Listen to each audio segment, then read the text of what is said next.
सूर्य की सुनहरी किरणें हेरियोस के नेतृत्व में स्थापित पहले मानव नगर राज्य हेरियन के हलचल भरे शहर पर पड़ रही थीं। शहर के केंद्रीय भवन में हेरियोस प्रशासनिक कार्यों में मग्न थे, संसाधनों के आवंटन से लेकर रक्षा रणनीतियों तक के मामलों को संबोधित कर रहे थे। कृषि, निर्माण और शासन व्यवस्था में प्रगति के साथ शहर का विकास तेजी से हुआ था। हालांकि शांति अचानक भंग हो गई जब हौंफता हुआ एक जासूस हॉल में घुस आया। उसका चेहरा घबराहट से पीला पड़ गया था। हे भगवान, हेरियोस, जासूस हौंफते हुए नेता के सामने घुटने टेकते हुए बोला। हमारी गश्ती टीमों ने एक भयावह घटना देखी है। उत्तरी क्षेत्रों में राक्षस इकट्ठा हो रहे हैं, जो देखने में राक्षसों की लहर जैसी लग रही है। हेरियोस की आंखें सिकुड़ गईं, खबर का बोझ उस पर भारी पड़ गया। उन्होंने तुरंत अपनी परिषद बुलाई, जिसमें पूर्व आदिवासी नेता शामिल थे जो उनके झंडे तले एकजुट हो गए थे। परिषद की बैठक युद्ध कक्ष में हुई, जो नक्शों और रणनीतिक योजनाओं से सुसज्जित एक कमरा था। जैसे ही परिषद के सदस्य अपनी अपनी सीटों पर बैठे, हेरियोस ने स्काउट से कहा, अपनी खोजों की विस्तृत रिपोर्ट दें। स्काउट खड़ा रहा, संदेश की गंभीरता के बावजूद उसकी आवाज़ स्थिर थी।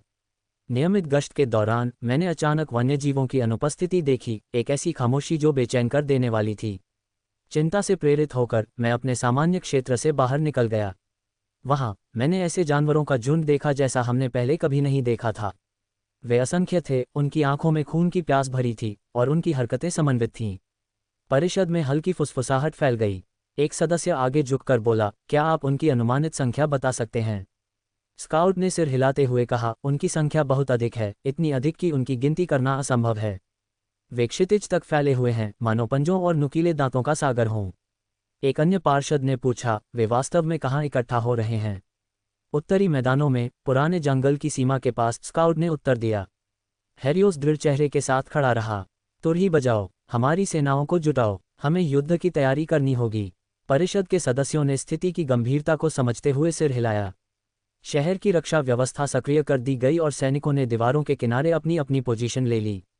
तीरंदाजों ने अपने धनुष तैयार किए और लोहारों ने अथक परिश्रम से हथियार गढ़े।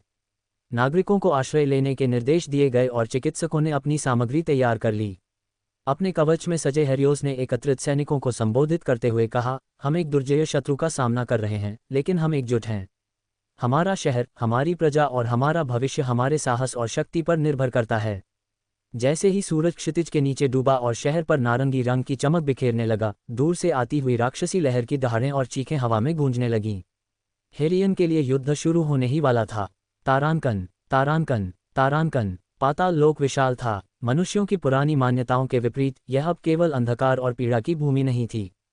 हेड्स के कठोर नियंत्रण में यह एक संरचित, स्तरित, व्यवस्थित और अनगिनत शहरों और जैव आकृतियों से भरा हुआ क्षेत्र बन गया था। नरक पर्वतों की ज्वालामुखीय गहराइयों से लेकर पुनर्जन्म क्षेत्रों के सुनहरे मैदानों तक, पाताल लोक का हर कोना स्वयं मृत्यु की जटिलता को दर्शाता था। उस क्षेत्र के भीतरी भाग में, जहां पुण्य आत्माएं और दिव्य आत्माएं निवास करती थीं, एक ऐसा क्षेत्र था जो शाश्वत पाले से ढका हुआ था। ग्लेशियम नॉक्टिस के नाम से जाना जाने वाला यह एक टुंड्रा बायोम था, जहां बर्फ, हिम और शांति के देवता और आत्माएं निवास करती थीं। यहाँ मौन पवित्र था। नीले रंग का हल्का आसमान नीलमणि और क्रिस्टलीय मीनारों वाले शहरों के ऊपर छाया हुआ था, और ऑरोरा धीरे धीरे ऊपर नाच रही थी, जो बर्फ के अंतहीन मैदानों पर प्रकाश बिखेर रही थी। एक विशालकाय बर्फीले पेड़ के नीचे एक संकरी बेंच पर, जिसकी जमी हुई शाखाएं चांदी जैसी बर्फ से जगमगा रही थीं, एक अकेला यात्री भूरे रंग के वस्त्र में लिपटा बैठा था। किसी ने उस पर ज्यादा ध्यान नहीं दिया।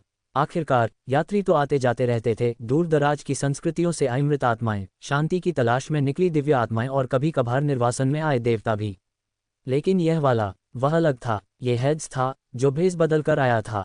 उनकी दिव्य आभा अत्यंत सघन रूप से बंधी और छिपी हुई थी। उनके आसपास मौजूद सबसे संवेदनशील आत्माएं भी यह नहीं बता सकती थीं कि वे कौन थे। कई हफ्तों से वह अपने ही राज्य में भटक रहा था, शहरों का निरीक्षण कर रहा था, मृतकों के बीच चल रहा था और थके हारे लोगों के बगल में बैठा था। उन्होंने अपने शासन के अधीन रहने वाले लोगों के जीवन का अवलोकन एक राजा के रूप में नहीं, बल्कि एक शांत, धैर्यवान और विचारशील व्यक्ति के रूप में किया। यही उनका तरीका था। वह विंडवुड सिटी के तैरते हुए बगीचों का दौरा कर चुका था, वेंटेल की ओब्सीडियन सड़कों पर घूम चुका था जहां शून्य की आत्माएं ध्यान करती थीं, और यहां तक कि एक बुजुर्ग प्रेत के साथ भोजन भी कर चुका था जिसने दावा किया था कि वह अपने जीवनकाल में एक कवि था। लेकिन अब उसके कदम उसे ग्लेशियम नोक्टिस तक ले आए थे, बर्फ के पेड़ के नीचे इस शांत बेंच तक। ठंडी हवा की हल्की सरसराहट और पाले की धीमी फुसफुसाहट के बीच यहीं पर कुछ बदल गया। उसके बगल में एक उपस्थिति हलचल हुई, कोमल, प्राचीन, सृष्टि के भार से भरी हुई। हवा में नमी छा गई। उसके जूतों के नीचे की बर्फ कांप उठी। हेड्स ने धीरे से अपनी निगाहें घुमाईं। उसके बगल में एक महिला खड़ी थी, नंगे पैर बर्फ पर, फिर भी ठंड का उस पर कोई असर नहीं हुआ था। उसके बाल जंगली जड़ों और पत्थर की नदियों की तरह लहरा रहे थे, उसकी त्वचा उपजाऊ मिट्टी की तरह कोमल थी, और उसकी आंखें पन्ना की आग के गहरे कुओं जैसी थीं। जीवन की, धरती की, तूफानों की और पहाड़ों की सांसों की सुगंध ने उसे मुकुट की तरह घेर रखा था। एक्स गाया, हेड्स ने तटस्थ लेकिन सम्मानजनक स्वर में कहा। पृथ्वी की आदिम देवी ने धीरे से मुस्कुराया, मानो वह उसके द्वारा ध्यान दिए जाने का इंतजार कर रही हो। हेड्स, उसने अभिवादन किया, उसकी आवाज़ शांत और सधी हुई थी। बहुत समय हो गया जब हमने बिना किसी दिव्य ध्वनि के बात की थी। उसने एक बार सिर हिलाया और अपनी निगाहें वापस बर्फीले क्षितिज की ओर घुमा लीं, हालांकि उसकी बुद्धि सतर्कता से तेज हो गई थी। आमतौर पर जब कोई आदिम प्राणी मेरे क्षेत्र में प्रवेश करता है, उसने धीरे से कहा, तो इसका मतलब होता है कि कुछ परेशानी आने वाली है। गाइया ने धीमी, प्राचीन हंसी हंसी, जो धरती में गूंज उठी। क्या तुम्हें हमेशा मेरा स्वागत ऐसे ही करना है जैसे मैं विनाश की दूत हूँ? अनुभव से मुझे यही लगता है कि हाँ। उसकी मुस्कान थोड़ी फीकी पड़ गई। काफी देर तक वे चुपचाप बैठे रहे। एकमात्र आवाज हवा में बर्फ के हल्के से चटकने की थी। मैंने तुम्हें देखा है, गाया ने अंततः कहा। तुम पर्दे के पीछे से शासन करते हो, शायद ही कभी यश की कामना करते हो। तुम्हारा पाताल लोक फलता फूलता है जबकि ओलंपस अंधकार में डूबा रहता है। हेड्स ने कुछ नहीं कहा। वे तुम्हारा उपहास करते हैं। फिर भी, नगरों का निर्माण तुम ही करते हो, राक्षसों को वश में तुम ही करते हो, जिम्मेदारी का अर्थ तुम ही समझते हो। उसने फिर उसकी ओर देखा। तुम्हारे भाइयों में से केवल तुम ही राजा की उपाधि के योग्य हो। हेड्स स्थिर रहा, और गया ने अपना सिर झुकाया, मानो उसकी आत्मा को परख रही हो। मैं क्रोधित हूँ, हेड्स। ओलंपियन उस पवित्र भूमि पर नाचते गाते और शराब पीते हैं जो कभी मेरी शक्ति से उत्प्रोत थी। वे इसे अपनी वासना, अपने अहंकार और अपनी लापरवाही से अपवित्र कर रहे हैं। अंततः उसने दोबारा उसकी ओर देखा, उसकी आंखों में कोई भाव नहीं था। तो तुम मेरे पास आए हो? क्यों? मैंने एक नई जाति बनाने का फैसला किया है, गाया ने धीमी आवाज में कहा। एक ऐसी जाति जो स्वार्थी देवताओं से उत्पन्न नहीं होगी और न ही मेरे शरीर से जन्मी होगी। एक ऐसी जाति जो ओलंपियनों को हिला देगी, उन्हें नीचा दिखाएगी, जरूरत पड़ने पर उन्हें दंडित भी करेगी। हेड्स ने अपनी भौहें ऊपर उठाईं। और तुम्हें मेरी मदद चाहिए। मुझे तुम्हारे बीज की जरूरत है, उसने साफ साफ कहा। तुम ही एकमात्र ऐसे देवता हो जो इतने शक्तिशाली और स्थिर हो। तुम व्यवस्था का प्रतीक हो, जबकि बाकी सब अराजकता फैलाते हैं।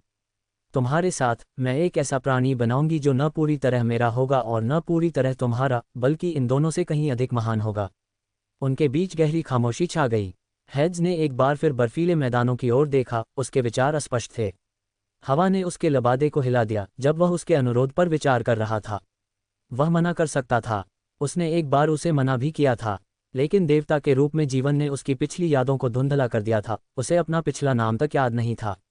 उसे अपने पुनर्जन्म की याद दिलाने वाली एकमात्र चीज पुदीने की खुशबू थी। इसलिए वर्तमान समय में वह संतानोत्पत्ति के प्रति उतना प्रतिकूल नहीं था। गाइया ने दबाव नहीं डाला।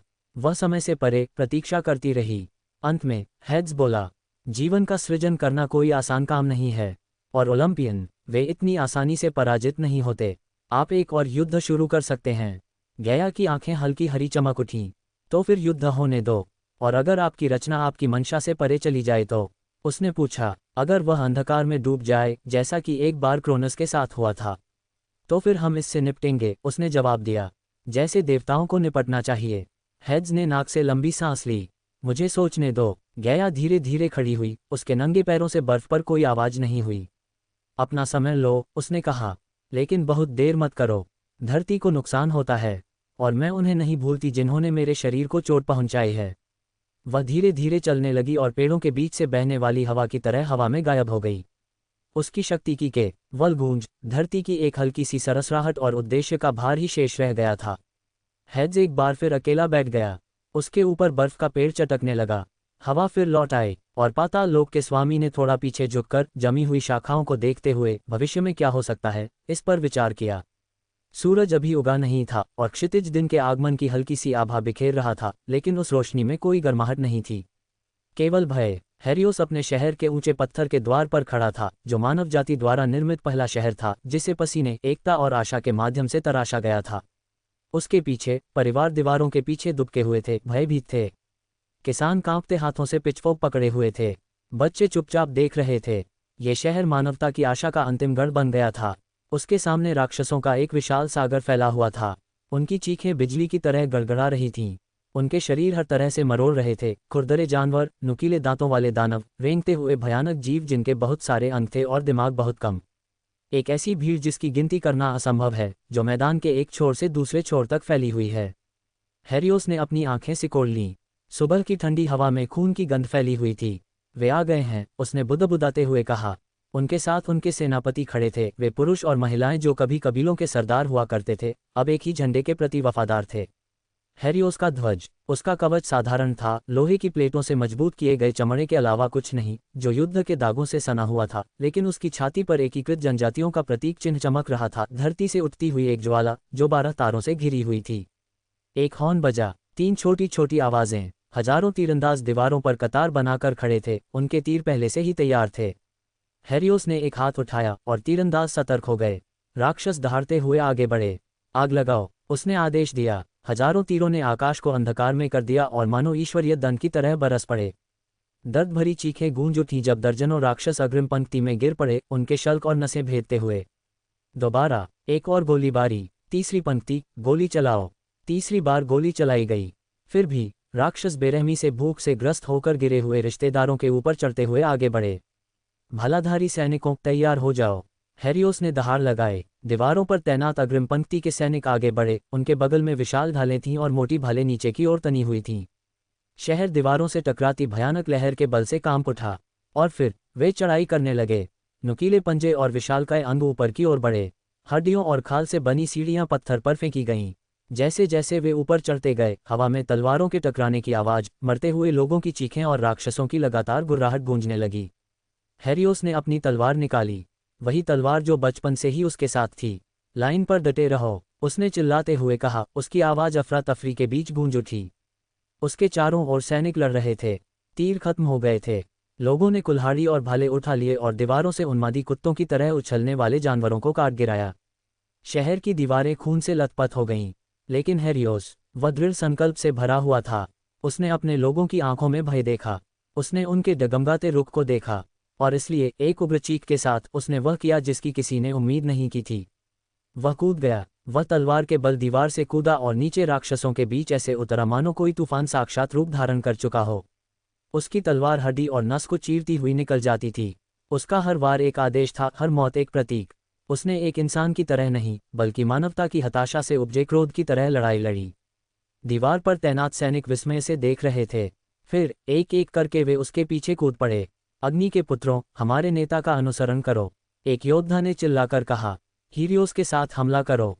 सैकड़ों लोग कूद पड़े। मानव शक्ति का एक ज्वार दीवारों से नीचे उतरा और राक्षसों के झुंड पर जा गिरा।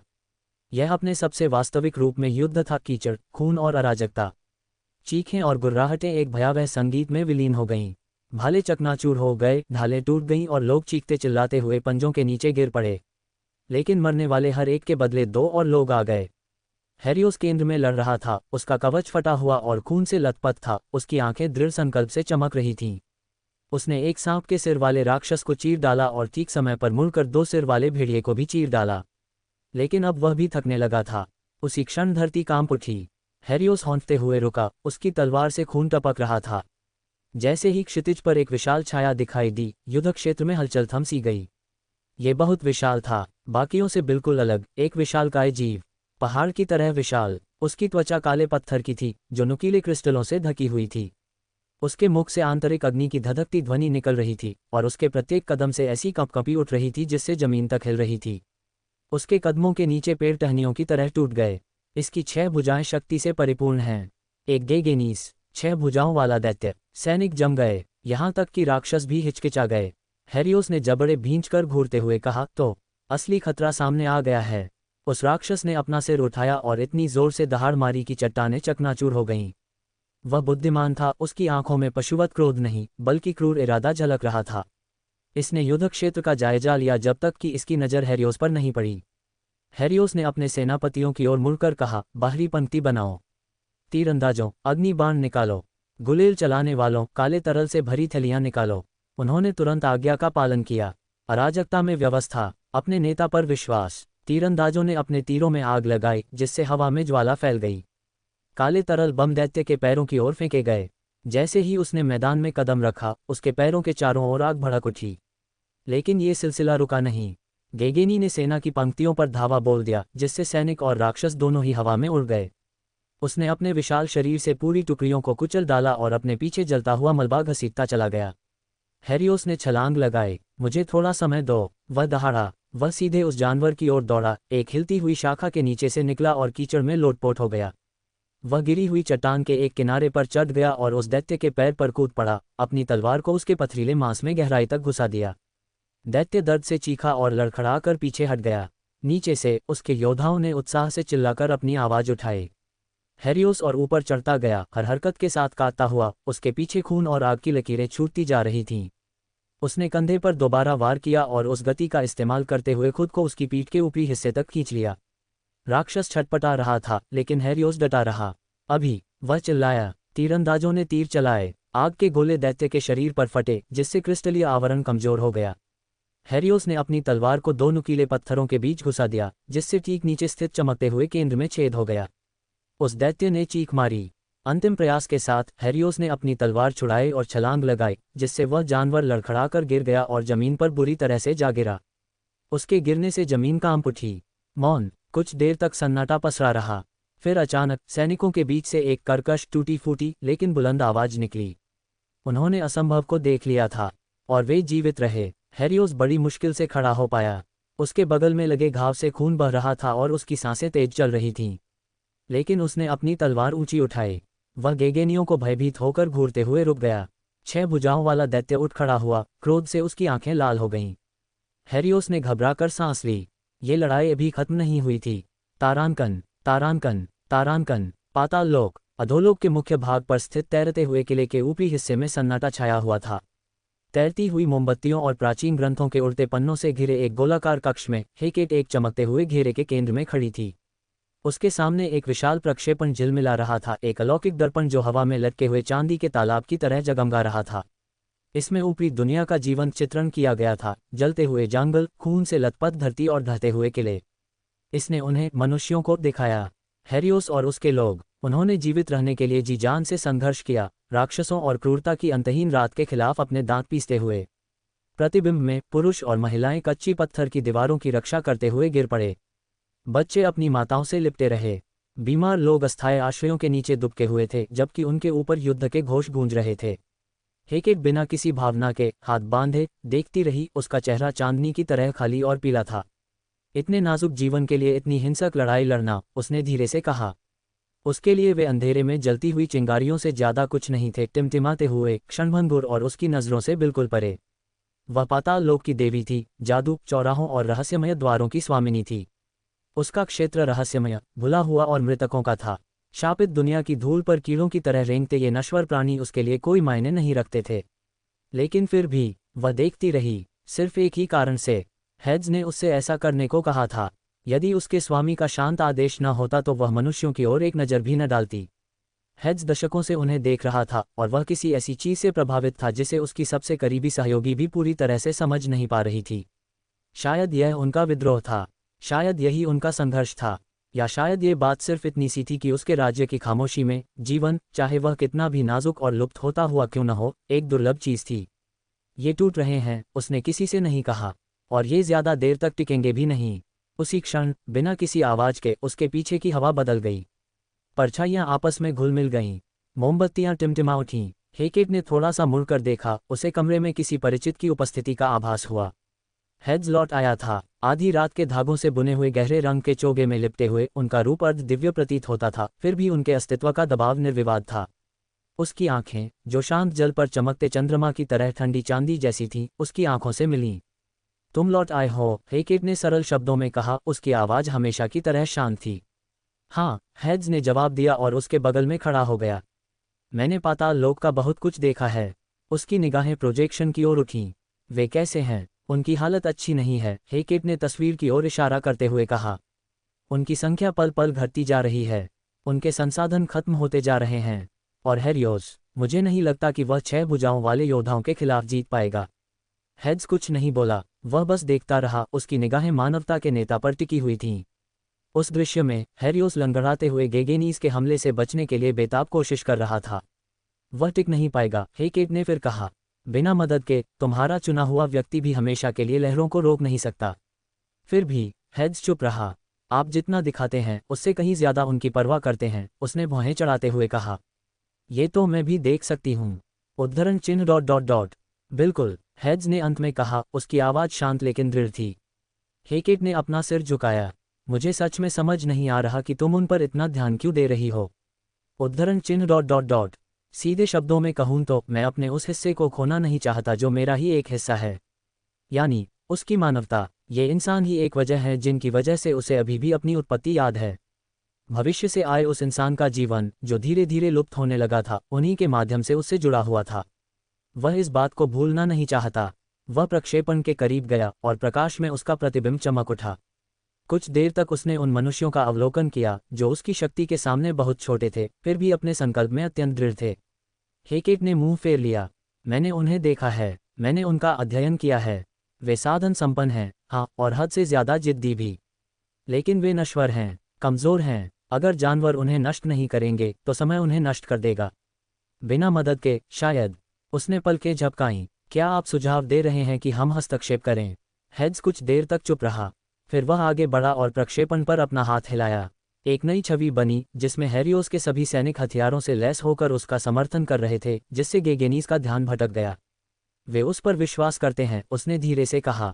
उसने इसे कमाया है, हेड्स ने कहा। वे चुपचाप खड़े होकर नश्वर संसार को युद्ध और इच्छाशक्ति के चक्रों में जलते और फिर से बनते हुए देख रहे थे। अंत में हेकेट ने आह भरी। मैं उनका ख्याल रखूंगा, धन्यवाद, हेड्स ने सरल शब्दों में कहा। उसने एक पल के लिए भावुक होकर उसकी ओर देखा। सिर्फ इसलिए कि तुम हो? वाह, लगता है तुम भी मेरे आकर्षण का विरोध नहीं कर सकते, है ना? उसने कोई जवाब नहीं दिया। इसके बजाय उसने फिर से हाथ हिलाया, प्रोजेक्शन को बड़ा किया, जिसमें दूर दराज के इलाकों में दर्जनों मानव जनजातियां बनती हुई दिखाई दे रही थीं। कुछ जानवरों का शिकार हो गए, कुछ लोग अकाल से मर गए, लेकिन कुछ अन्य लोगों ने सहन किया, और जल्द ही वे विकसित होंगे और अपनी खुद की सभ्यता का निर्माण करेंगे। देखते हैं, हेड्स मुस्कुराया, कि मानवता उस दुनिया का क्या करेगी जो उन्हें विरासत में मिलेगी। और उसके बगल में पहली बार हेकेट की आंखों में नरमी आई। बस थोड़ा सा, देखते हैं, उसने भी यही बात दोहराई। जमीन हिल गई, आकाश से पत्थर क्रोधित उल्कापिंडों की तरह बरसने लगे, घरों को ध्वस्त कर दिया, मीनारों को कुचल दिया और मनुष्यों को चींटियों की तरह तितर बितर कर दिया। प्रत्येक प्रहार से शहर की विशाल पत्थर की दीवारों में कंपन पैदा हो गया, जो अब खून और आग से लथपथ थीं। हैरियोस धूल और पसीने से लथपथ खड़ा था, उस राक्षस को घूर रहा था जो इसके लिए जिम्मेदार था, वह राक्षस जिसे उसने सोचा था कि उसने मार गिराया है। गैगनीस, 6 भुजाओं वाला युद्ध का एक दानव, जिसकी त्वचा फटे हुए ग्रेनाइट जैसी थी और जिसकी मांसपेशियां दिव्य क्रोध से फूली हुई थीं, युद्ध के मैदान में आगे बढ़ रहा था। उसका हर कदम मृत्यु की घंटी बजा रहा था। अपनी 2 भुजाओं से इसने शहर की ओर विशालकाय चट्टानें फेंकी, और बाकी भुजाओं से इसने उन सैनिकों को कुचल दिया और पटक दिया जिन्होंने पास आने की हिम्मत की। यह मजबूत था। तीरंदाजों का ध्यान किनारों पर केंद्रित रखो। वह दहाड़ा और जैसे ही पत्थर का एक टुकड़ा जमीन पर गिरा, उसने झुककर धरती पर एक विशाल गड्ढा बना दिया। धूल का गुबार छा गया। चीख पुकार सुनाई दी। हैरियोस खांसते हुए लड़खड़ाया, फिर खुद को ऊपर उठाया। उसका कवच बुरी तरह क्षतिग्रस्त था और उस पर खून के धब्बे लगे थे जो पूरी तरह से उसका अपना नहीं था। उसकी तलवार, जो 100 लड़ाइयों में उसकी वफादार साथी रही थी, क्षतिग्रस्त थी, लेकिन फिर भी उसकी मुट्ठी में मजबूती से जकड़ी हुई थी। मुखिया, नीचे से एक आवाज आई। वह राक्षस सब कुछ तबाह कर रहा है, हम टिक नहीं सकते। हैरियोस ने तुरंत कोई प्रतिक्रिया नहीं दी। वह मुड़ा और देखता रहा कि गेगेनी एक और बड़ा पत्थर उठाकर शहर के बीचों बीच फेंक रहे हैं। टक्कर इतनी जोरदार थी कि एक घर 2 हिस्सों में बंट गया और धमाके की लहर से लोग छतों से नीचे गिर पड़े। हैरियोस के चेहरे पर उदासी छा गई। उसके चारों ओर उसके सैनिक लड़खड़ा गए। उन्हें न केवल उस विशालकाय जीव का सामना करना पड़ा, बल्कि जानवरों की लहरों का भी सामना करना पड़ा। आग से झुलसी खाल वाले भेड़ियों जैसे जीव, धरती की दरारों के बीच रेंगते हुए सर्प, आकाश में अपने पंजे गड़ाते हुए उड़ने वाले भयानक जीव। हैरियोस अफरा तफरी के बीच से दौड़ता हुआ निकला और गुजरते हुए आदेश देता रहा, गेट पर लाइन में खड़े रहें, घायलों की रक्षा करो, पूर्वी क्षेत्र में एक घुड़सवार भेजो, हमें वहां सहायता की आवश्यकता है। वह नहीं रुका, वह ऐसा नहीं कर सका। गेगेनी योद्धा युद्ध क्षेत्र पर साक्षात पर्वत की तरह मंडरा रहा था। उसकी हंसी गरजती हुई बिजली की तरह गूंज रही थी। मेरे चारों ओर घेरा बना लो, उसने आदेश दिया और सीधे उस दैत्य की ओर दौड़ पड़ा। योद्धाओं का एक दस्ता, जो उसके कुलीन अंगरक्षकों में से बचे हुए थे, भाले और कुल्हाड़ी खींचे हुए उसके बगल में इकट्ठा हो गए। वे सब एक साथ आगे बढ़े। उस विशालकाय व्यक्ति ने उन्हें आते हुए देख लिया था। एक ऐसी दहाड़ के साथ जो पूरे आकाश में गूंज उठी, उसने 2 मुट्ठियां जमीन पर पटकी, जिससे एक ऐसी शॉकवेव उत्पन्न हुई जिसने हेरियोस के आदमियों को तितर-बितर कर दिया। जमीन फट गई, एक सैनिक हवा में उछल गया और शरीर के अंगों में असामान्य रूप से मोच आने के साथ ढेर की तरह गिर पड़ा। दूसरे ने चीख मारी जब एक पत्थर उसके सिर पर लगा और उसे अंधेरे में धकेल दिया। लेकिन हेरियोस आगे बढ़ता रहा। वह गिरते हुए मलबे के बीच से तेजी से निकला और उसे कुचलने की कोशिश कर रहे विशालकाय पैरों से बचता रहा। वह एक निगरानी मीनार के टूटे हुए मलबे पर चढ़ गया और उसकी ऊंचाई से राक्षस की छाती की ओर छलांग लगा दी। उसकी तलवार ने वार किया और उस विशालकाय राक्षस के एक कंधे पर गहरा घाव कर दिया। गेगेनी लोग दर्द और गुस्से से चीख उठे। उसकी 3 विशाल भुजाएं एक साथ उस पर झपटीं। हेरियोस उनसे बचते हुए जानवर की भुजा पर जोर से गिरा और पुल की तरह उस भुजा पर दौड़ने लगा। लेकिन जैसे ही उसने एक और वार करने के लिए अपनी तलवार उठाई, राक्षस ने अपना रूप बदला और उसे हवा में ही पकड़ लिया। उस दैत्य का हाथ हेरियोस पर शिकंजे की तरह कस गया। हड्डियां चरमरा उठीं, उसके होठों से खून टपकने लगा। एक कर्कश दहाड़ के साथ गेगेनीज ने उसे युद्ध के मैदान में दूर फेंक दिया। हेरियोस एक झुलसे हुए पेड़ के तने से जा टकराया। उसकी तलवार उसके हाथ से छूटकर जमीन पर गिरते ही 2 टुकड़ों में टूट गई। एक पल के लिए दुनिया अंधेरी हो गई। शरीर के हर हिस्से में दर्द हो रहा था, हर चीज में दर्द हो रहा था। उद्धरण ... आह, मैं मरने वाला हूं। उस क्षण उसने सोचा। उसने लगभग उम्मीद ही छोड़ दी थी।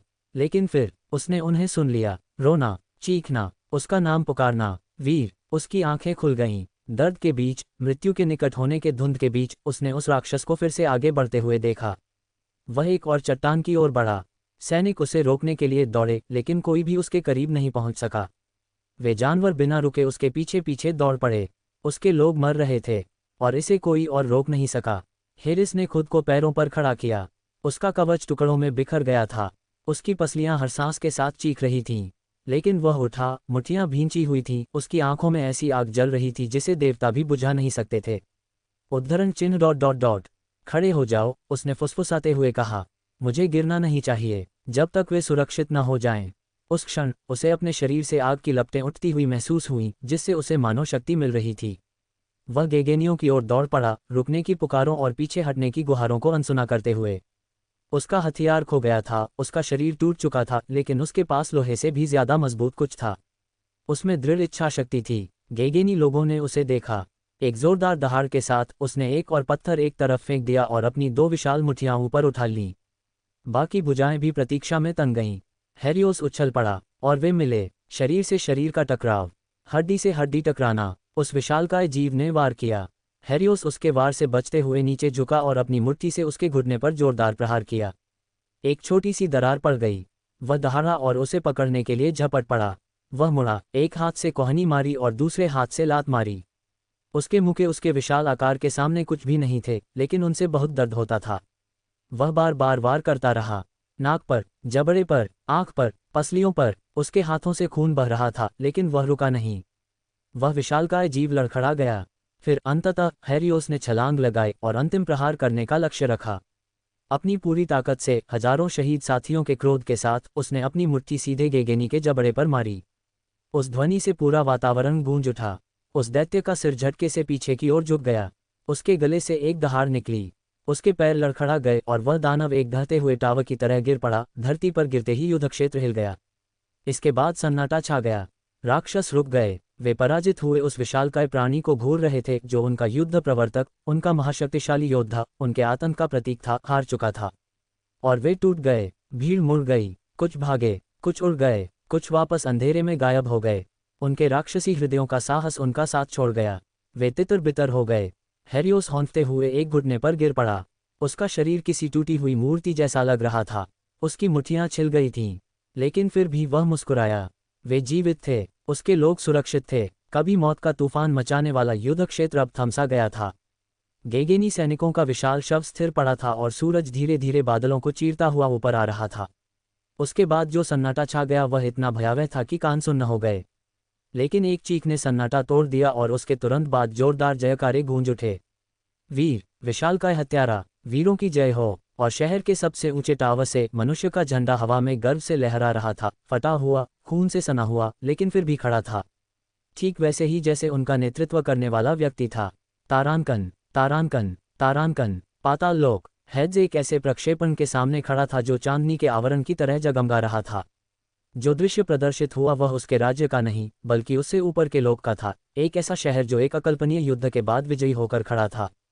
हेरियोस का शहर, पसीने, दर्द, एकता और खून से बना एक नश्वर गढ़। हाथों से गढ़ी गई दीवारें, आस्था से जोते गए खेत और उन पुरुषों और महिलाओं से भरी सड़कें जिन्होंने राक्षसों के आक्रमण को विफल कर दिया था। और उनके नेतृत्व में हेरियोस नाम का एक व्यक्ति था, नेता, दानव संहारक, वह जिसने केवल एक मुट्ठी और अदम्य इच्छाशक्ति के बल पर युद्ध का रूप पलट दिया। हेड्स ने भौहें चढ़ाईं। प्रोजेक्शन की धीमी गूंज कमरे में जीवंत दुनिया की फुसफुसाहट की तरह गूंज रही थी। अपने हाथों को पीठ के पीछे बांधे मृत्यु के देवता अविचलित होकर देखते रहे। फिर भी उनकी आंखें तूफान और विचारों से धधक रही थीं। इससे सब कुछ बदल जाएगा, उसने बुदबुदाते हुए कहा। उन्हें खुशी थी कि वे बच गए, लेकिन इस जीत के परिणाम। क्या तुम खुश नहीं हो? उसके बगल में खड़ी हेकेट ने उसे फ्राउनिंग करते देख खुद को ये पूछने से रोक नहीं पाए। हेड्स ने कोई जवाब नहीं दिया। इसके बजाय उसने फिर से मनुष्यों का अध्ययन किया। जय जयकार करती भीड़ के बीच हेरियोस शान से खड़ा था। वह अस्त व्यस्त लग रहा था, लेकिन अजेय था। एक प्रतीक, एक प्रकाश स्तंभ। हाँ, मैं हूँ, हेड्स ने अंत में कहा। उन्होंने अपनी योग्यता साबित कर दी है। वे अब कमजोर बर्बर नहीं रहे जो कुछ नहीं जानते थे, बल्कि एक मजबूत और साधन संपन्न जाति बन गए हैं जो इस दुनिया में डटकर खड़ी हो सकती है। हेकेट ने अपना सिर झुकाया। और इससे आपको परेशानी है? उद्धरण चिन्ह ... अत्यंत। पाताल लोक के स्वामी मुड़े, उनके पीछे छायाओं का आवरण ज्वार की तरह लहरा रहा था। वे चबूतरे से नीचे उतरे और कक्ष में स्थित दिव्य स्तंभों के बीच से गुजरे। उनकी अंगीठियों में जलती लपटें उसकी आभा के हर स्पर्श से झिलमिलाती थीं। परलोक में, हेड्स ने कहा, ओलंपिक देवता इसे एक अवसर के रूप में देखेंगे। वे एक बछड़े पर शेरों की तरह मानवता पर टूट पड़ेंगे। वे सुरक्षा, उपहार, वादे, सब कुछ उनकी पूजा के बदले में पेश करेंगे। विश्वास, हेकेट ने फुसफुसाते हुए कहा। हेड्स ने सिर हिलाया। अप्सराओं और निम्न आत्माओं का विश्वास पहले से ही कमजोर पड़ रहा है। वे अब देवताओं का उतना सम्मान और आदर नहीं करती जितना पहले करती थीं। लेकिन मनुष्य असीम ऊर्जा का स्रोत हैं। उनकी भावनाएं तीव्र हैं, उनके सपने प्रबल हैं। यदि कोई देवता उन्हें अपना बना ले तो वह देवता उनके वर्तमान स्तर से कहीं ऊपर उठ जाएगा। वह उसकी ओर मुड़ा, उसका चेहरा गंभीर था। वे मानवता के नाम पर लड़ेंगे। उनका इस्तेमाल करो, उन्हें खून बहाओ, उन्हें मरोड़ दो। कहीं तुम इसे रोकना तो नहीं चाहते? हेकेट ने भौहें चढ़ाते हुए पूछा।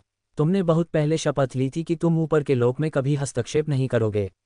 उनके बीच सन्नाटा छा गया। प्राचीन शब्दों और दूर से आती गूंज से वातावरण भारी हो गया।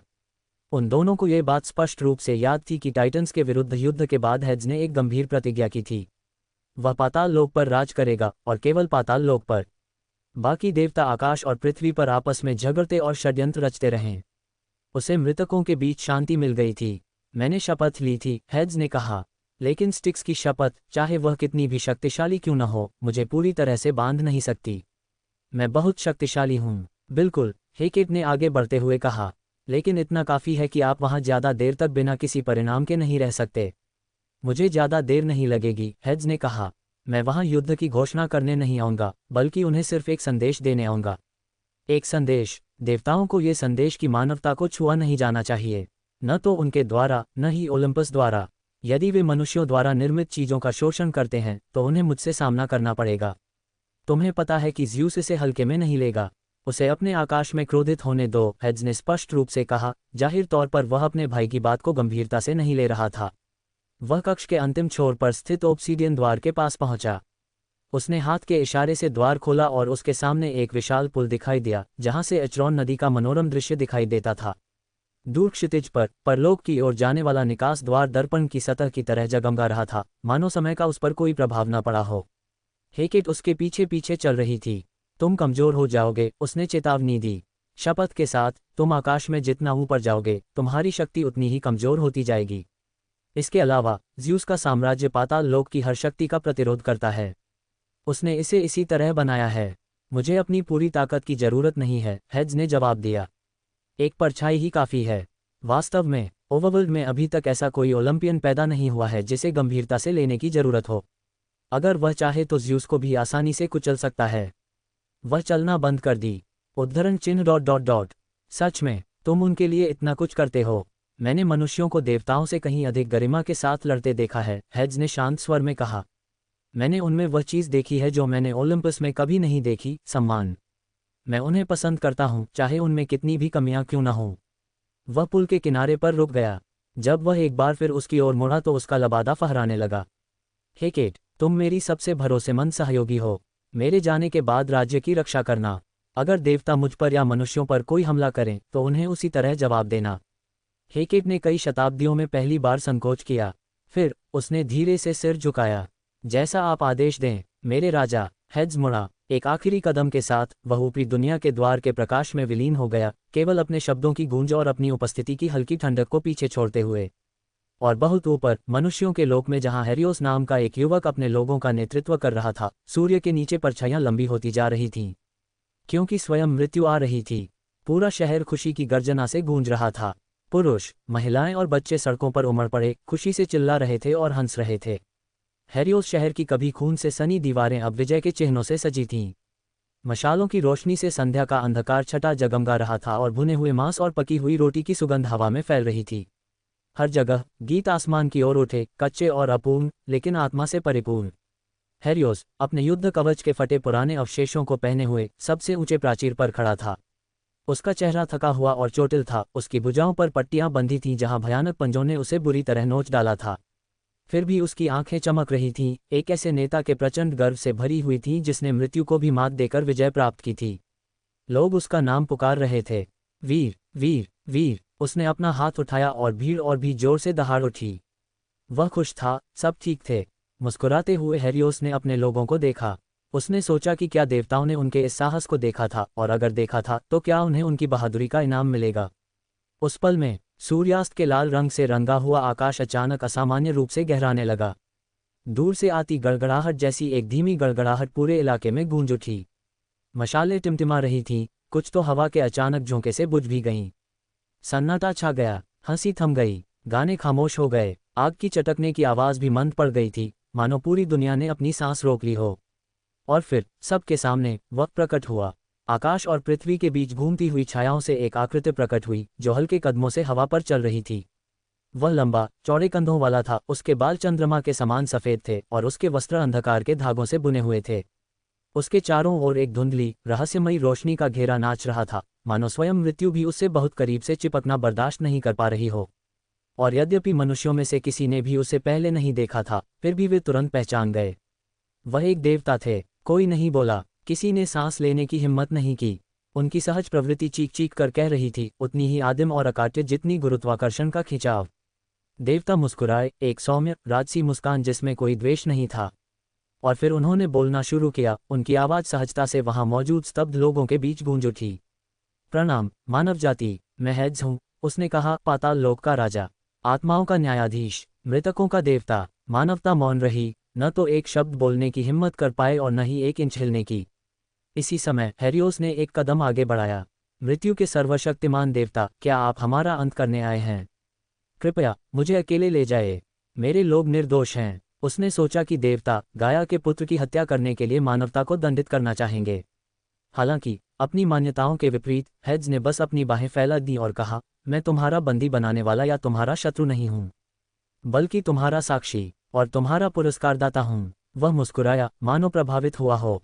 नए सवेरे के मनुष्य, धरती और आकाश के बहादुर बच्चे, मैंने तुम्हारी वीरता, तुम्हारा धैर्य, निराशा के विरुद्ध तुम्हारा प्रतिरोध देखा है। उनकी आवाज़ गहरी थी, उसमें एक प्राचीन शक्ति समाहित थी जो उनकी हड्डियों तक में गूंजती थी। तुम वहां लड़े जहां दूसरे भाग जाते। तुमने तब निर्माण किया जब दूसरे आत्मसमर्पण कर देते। तुमने स्वयं को अपने हाथों से गढ़े गए भविष्य के योग्य साबित किया है। वह आगे बढ़ा, किले की दीवारों के करीब पहुंचा जहां हेरियोस भय से स्तब्ध खड़ा था। उसके हृदय में विस्मय था। मनुष्य अभी भी सदमे में थे, धीरे धीरे घुटने टेकने लगे, श्रद्धापूर्वक सिर झुकाए हुए। हालांकि हेड्स ने ऐसा करने का आदेश नहीं दिया था। हेड्स ने उन पर गर्मजोशी से मुस्कुराते हुए हेरियोस की ओर देखा। तुम, उसने कोमल स्वर में कहा, लेकिन उसकी आवाज़ हर किसी के कानों तक पहुंच गई। तुमने अपने लोगों का भार उठाया, तुमने केवल दृढ़ इच्छाशक्ति और टूटे हुए लोहे के बल पर राक्षसों और दानवों का सामना किया। हेरियोस, तुमने इस दुनिया के सार में अपना नाम अंकित कर दिया है। उसने अपना हाथ उठाया, उसकी हथेली से एक कोमल सुनहरी रोशनी निकली जो उसकी सामान्य काली शक्ति से बिल्कुल अलग थी और एक कोमल लहर की तरह लोगों पर फैल गई। घाव भर गए, टूटे हुए मनोबल को फिर से संवार लिया गया। उनकी हड्डियों में समाई हुई थकान दूर हो गई और उसकी जगह गर्माहट, जीवंतता और आशा ने ले ली। जो बच्चे रो रहे थे वे अब निर्मल और अटूट आनंद से हंस रहे थे। जो योद्धा लंगड़ा कर चल रहे थे वे एक बार फिर सीधे खड़े हो गए। यह एक चमत्कार था जिसे एक सरलतम हृदय वाला व्यक्ति भी समझ सकता था।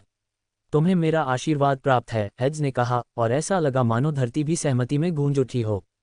फिर देवता ने वहां उपस्थित सभी मनुष्यों की ओर रुख किया, उनकी आंखों में आदेश की अग्नि चमक रही थी। अब पाताल लोक के शब्दों को सुनो, जो इस दुनिया के भाग्य में अंकित हो जाएंगे।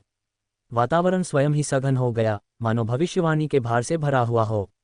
आज से मानवता स्वतंत्र रहेगी, न तो देवताओं, दिग्गजों या आत्माओं की कठपुतली बनेगी और न ही उनकी गुलाम। तुम्हारे भाग्य पर किसी और जाति का दावा नहीं होगा, सिवाय तुम्हारे स्वयं के। मनुष्य स्तब्ध रह गए, और हेरियोस की थकी हुई आंखों के कोनों में भी आंसू आ गए। स्वतंत्रता को आवाज मिल गई थी। उन्हें अब उन देवताओं के परीक्षणों और दंडों को सहन करने की आवश्यकता नहीं है जिनका उद्देश्य उनकी जाति का विनाश करना प्रतीत होता है।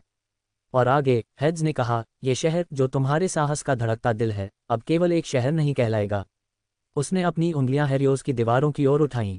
धरती धीरे से कांप उठी, पत्थर झिलमिला उठे, मीनारें थोड़ी और ऊंची उठती हुई प्रतीत हुईं, सड़कें सीधी होती गईं, मानो धरती स्वयं उनके आदेश को स्वीकार कर रही हो। मैं इस स्थान का नाम हेरियो रखता हूँ, सृष्टि के आरंभ से ही मनुष्यों का पहला राज्य। एक सन्नाटा छा गया, और फिर लोगों के बीच आश्चर्य और खुशी की चीखें गूंज उठीं। हेड्स ने अपनी दृष्टि एक बार फिर हेरियोस की ओर मोड़ी, जो विनम्रतापूर्वक लेकिन गर्व से घुटने टेक कर बैठा था। हे वीर, अपने शौर्य, ज्ञान और बलिदान के लिए तुम्हें मानवता का प्रथम राजा घोषित किया जाएगा। मानव स्वप्नों के सार से बुनी हुई एक सुनहरी लॉरेल हेड्स के हाथ में प्रकट हुई। उसने उसे धीरे से हेरियोस के झुके हुए सिर पर रख दिया। हेड्स ने कहा, उठो, राजा हेरियोस के रूप में मानवता के स्वामी।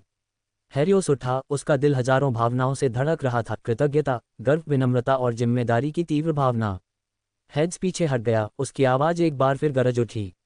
और आज मैं एक अंतिम फरमान जारी करता हूँ। आज से, जब मनुष्य भय और निराशा से ऊपर उठने वालों, भाग्य को चुनौती देने और उस पर विजय प्राप्त करने वालों के बारे में बात करेंगे तो उन्हें नायक कहेंगे। वे मुस्करा उठे। आपके राजाओं में प्रथम हेरियोस के सम्मान में भीड़ खुशी से झूम उठी, उनकी आंखों से आंसू बह रहे थे। वे हेरियोस का नाम और वह शब्द चिल्ला रहे थे जो आगे चलकर अनगिनत पीढ़ियों को प्रेरित करेगा।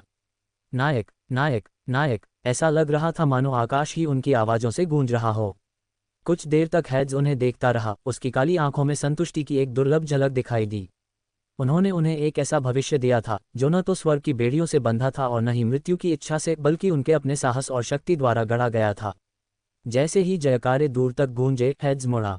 उसका रूप धुंध में विलीन हो गया, गोधूली आकाश में गायब हो गया और अपने पीछे एक नश्वर दुनिया को हमेशा के लिए बदलकर छोड़ गया। इस प्रकार अभिलेखों के अस्तित्व से पहले, लिखित शब्दों के अस्तित्व से पहले के युग में मनुष्य के पहले राज्य का जन्म हुआ, और इस तरह नायक की अमर गाथा का जन्म हुआ। तारांकन, तारांकन, तारांकन। आकाश एक घाव की तरह फट गया। आकाश के विशाल, निर्मल विस्तार पर, जहां किसी मनुष्य की आंख नहीं देख सकती थी, कच्ची शक्ति की एक लहर फैल गई, जिसने बादलों को विकृत कर दिया और हवा को भी कांपने पर मजबूर कर दिया। वहां हवा में अकेले खड़े थे हेड्स, पाताल लोक के स्वामी। उनका काला लबादा ऐसे लहरा रहा था मानो वह स्वयं रात से बना हो। उनकी भौहें थोड़ी उठी हुई थीं, उनका चेहरा शांत था, लेकिन उसमें हल्की झुंझलाहट झलक रही थी, क्योंकि वे अपने सामने के दृश्य को देख रहे थे।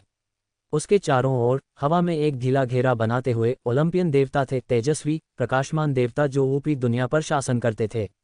वे गर्व और क्रोध से भरे खड़े थे। उनके कवच पिघले हुए सोने की तरह चमक रहे थे, उनके दिव्य हथियार तूफानों और समुद्रों की शक्ति से गरज रहे थे।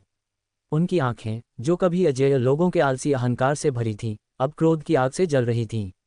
उनके आगे ओलंपस के राजा ज़्यूस तैर रहे थे, उनके एक हाथ में उनका वज्र कसकर पकड़ा हुआ था, क्रोध से उनकी उंगलियों के पो सफ़ेद पड़ गए थे। हेड्स, ज़्यूस दहाड़ा, उसकी आवाज़ से पूरा आकाश कांप उठा। बिजली उसके ऊपर बादलों को चाट रही थी, मानो कोई जंजीरों में जकड़ा जानवर गुर्रा रहा हो। अपनी बात समझाओ। हेड्स चुप रहा और अपने छोटे भाई को भावहीन निगाहों से देखता रहा। तुम बंधे हुए थे, ज़्यूस ने फिर से चिल्लाते हुए कहा और आगे बढ़ा। ओलंपियन उसके पीछे पीछे चल रहे थे।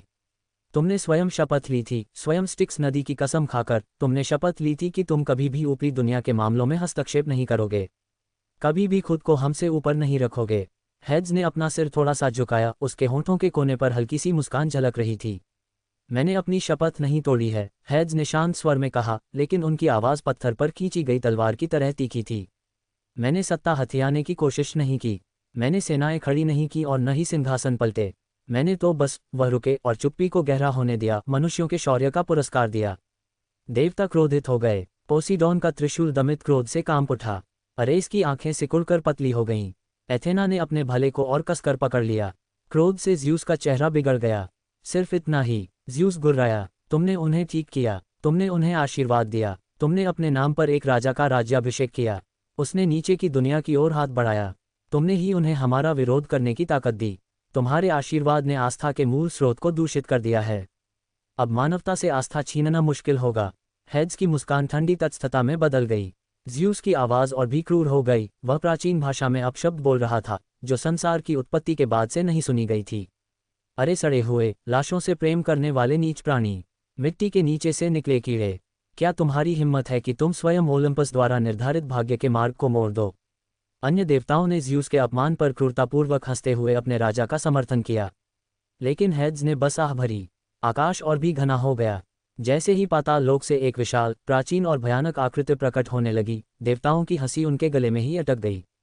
ऐसा लग रहा था मानो कोई अथाह खाई खुल गई हो और उससे न केवल मृत्यु की गंध आ रही थी, बल्कि स्वयं नश्वरता की अवधारणा भी आ रही थी, वह अपरिहार्य अंत जिससे देवता भी अपने हृदय की गहराई में भयभीत थे। पल भर में ही पाताल लोक का असीम, कुचलने वाला भार ओलंपियनों पर टूट पड़ा। बादल काले हो गए, रोशनी मंद हो गई, हवा थम गई। ज़्यूस हौंफने लगा और लड़खड़ा गया जब एक अदृश्य शक्ति ने उस पर प्रहार किया और उसे घुटनों के बल गिरा दिया। उसका वज्र उसके हाथ से गिर गया और हवा में लुढ़कते हुए व्यर्थी कड़कने लगा। ओलंपियन चिल्ला उठे, कुछ एक घुटने पर गिर पड़े तो कुछ ने अपना गला पकड़ लिया मानो हवा ही पत्थर की बन गई हो। हेड्स धीमी गति से आगे बढ़ा, उसकी काली आंखें ठंडी आग की तरह चमक रही थीं। तुम अपने सिंहासनों पर आराम से बैठ गए हो, हेड्स ने धीमी आवाज में कहा, उसका हर शब्द देवताओं के मन में हथौड़े की तरह गूंज रहा था। तुम पूजा अर्चना से मोटे हो गए हो, उस शक्ति के नशे में चूर हो गए हो जिसे तुमने कमाया नहीं है। वह ज़्यूस के पास पहुंचा, जिसने गुरुत्वाकर्षण के भारी दबाव से जूझने की कोशिश की लेकिन खुद को शक्तिहीन पाया। तुम भूल गए हो छोटे भाई, हेड्स ने धीमी और भयानक आवाज में कहा, कि टाइटन्स का पतन क्यों हुआ था। उसने हाथ बढ़ाया और भयावह कोमलता के साथ अपनी हथेली को ज़्यूस के सुनहरे मुकुट पर रख दिया। जैसे ही ज़्यूस का शरीर लड़खड़ाया और धीरे धीरे अविभाज्य रूप से दोनों घुटनों के बल गिर गया, वह क्रोध और शर्म से चीख उठा। देवताओं का राजा, आकाश का स्वामी, क्रोनस का संहारक घुटने टेक कर बैठ गया। उसका सिर नीचे की ओर झुका हुआ था, अदृश्य जमीन की ओर दबा हुआ था, जबकि हेड्स का हाथ उसकी खोपड़ी पर मजबूती से टिका हुआ था। ओलंपियन केवल स्तब्ध भय से देखते रह गए। किसी की भी हिलने की हिम्मत नहीं हुई। आकाश में व्याप्त उस दमनकारी शक्ति से कोई भी मुक्त नहीं हो सका।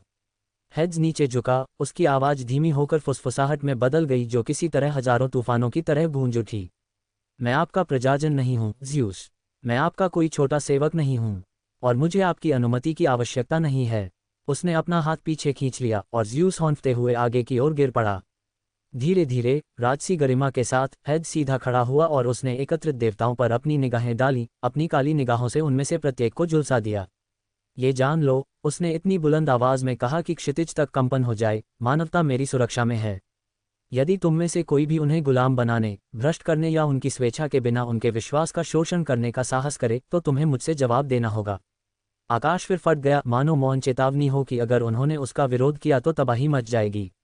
हेड्स ने बिना किसी डर के ज़्यूस की ओर पीठ फेर ली और जैसे ही उसके ऊपर बादल थोड़े से छंटने लगे, वह पीछे हट गया। उन्होंने बस इतना ही कहा, आपको चेतावनी दी जा चुकी है। और एक पल में ही छाया की एक लहर के साथ हेड्स गायब हो गया। ओलंपियनों को उनके अभिमान के मलबे के बीच कांपते और चुप छोड़ गया। बहुत नीचे, नवजात हेरियन राज्य में, मानवता जश्न मना रही थी, अपने सिर के ऊपर चल रहे दिव्य युद्ध से अनजान, एक ऐसा युद्ध जो आने वाले युगों तक देवताओं और मनुष्यों के भाग्य को आकार देगा। ओलंपस के हॉल क्रोध से कांप उठे। आकाश में बिजली कड़क उठी, सन्नाटा टूट गया और ज़्यूस अपने महल के संगमरमरी गलियारों से होकर उग्र रूप से आगे बढ़ा।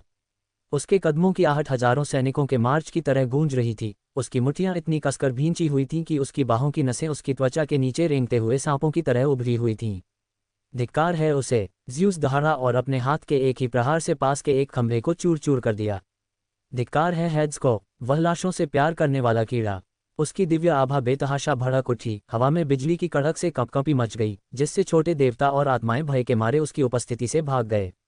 उन्हें बेहद अपमानित किया गया, उनका सिर जमीन पर दबा दिया गया और वे अपना सिर भी नहीं उठा सके। देवताओं के राजा के रूप में एक तुच्छ कीड़े को, जो केवल उनके आकाश के नीचे छिपा रहता है, उन्हें अपना सिर झुकाने की हिम्मत कैसे हुई? वह भी उनकी परिषद के सामने। भव्य हॉल के चारों ओर बैठे अन्य ओलंपियन चुपचाप देख रहे थे। अपमान का स्वाद अभी भी उनकी जुबान पर ताज़ा था। अभी तक किसी ने भी बोलने की हिम्मत नहीं की थी।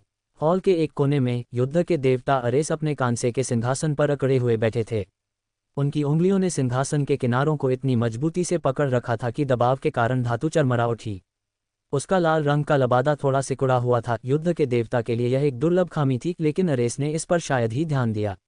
वह हेड्स की दमनकारी शक्ति के बचे हुए भार को महसूस करने में इतना व्यस्त था, जो अभी भी उसके सीने के अंदर एक जहर की तरह लिपटा हुआ था और मिटने से इनकार कर रहा था। उसने अनेक देवताओं का सामना किया था, वह अनगिनत युद्धों की अग्रिम पंक्ति में लड़ा था, फिर भी उसने कभी भी इतना छोटा और इतना निराश महसूस नहीं किया था जितना उसने उस दिन हेड्स की उपस्थिति में किया था। जैसे कोई चींटी आसमान को अपने कंधों पर उठाने की कोशिश कर रही हो, वैसे ही वह खुद को बहुत छोटा और असहाय महसूस कर रहा था। जिस शक्ति और सामर्थ्य पर उसे इतना गर्व था, वह उस राक्षस के सामने बिल्कुल तुच्छ साबित हो रही थी। आकाश के आदिम देवता को हराने और मारने की उसकी कहानियां, यहाँ तक कि स्वयं आदिम देवता द्वारा उसे स्वर्ग से परे खड़े होने के योग्य माने जाने की कहानियां निश्चित रूप से कोई अतिशयोक्ति नहीं थीं। उसने सोचा कि भले ही हेड्स उसके पिता से अधिक शक्तिशाली हो, उसे इतना शक्तिशाली नहीं होना चाहिए। ओह, वह कितना गलत था। अरेस ने अपने दांत भींच लिए, उसके माथे से पसीने की एक बूंद बह निकली, जो उसकी खामोश रिश्ती हुई शर्म का प्रमाण थी। हॉल के उस पार समुद्रों के शासक पोसीडॉन, सीपियों और मूंगे से बने अपने सिंहासन पर भारी मन से बैठे थे। उनकी सामान्यतः उग्र हरी आंखें धुंधली पड़ गई थीं और त्रिशूल उनके बगल में बिना उपयोग के पड़ा था। उसने कुछ नहीं कहा। बाहर से तो पोसीडॉन शांत दिखाई दे रहे थे, समुद्र के देवता का गौरव इसे कम की अनुमति नहीं देता था, लेकिन अंदर ही अंदर वे हताशा से उबल रहे थे।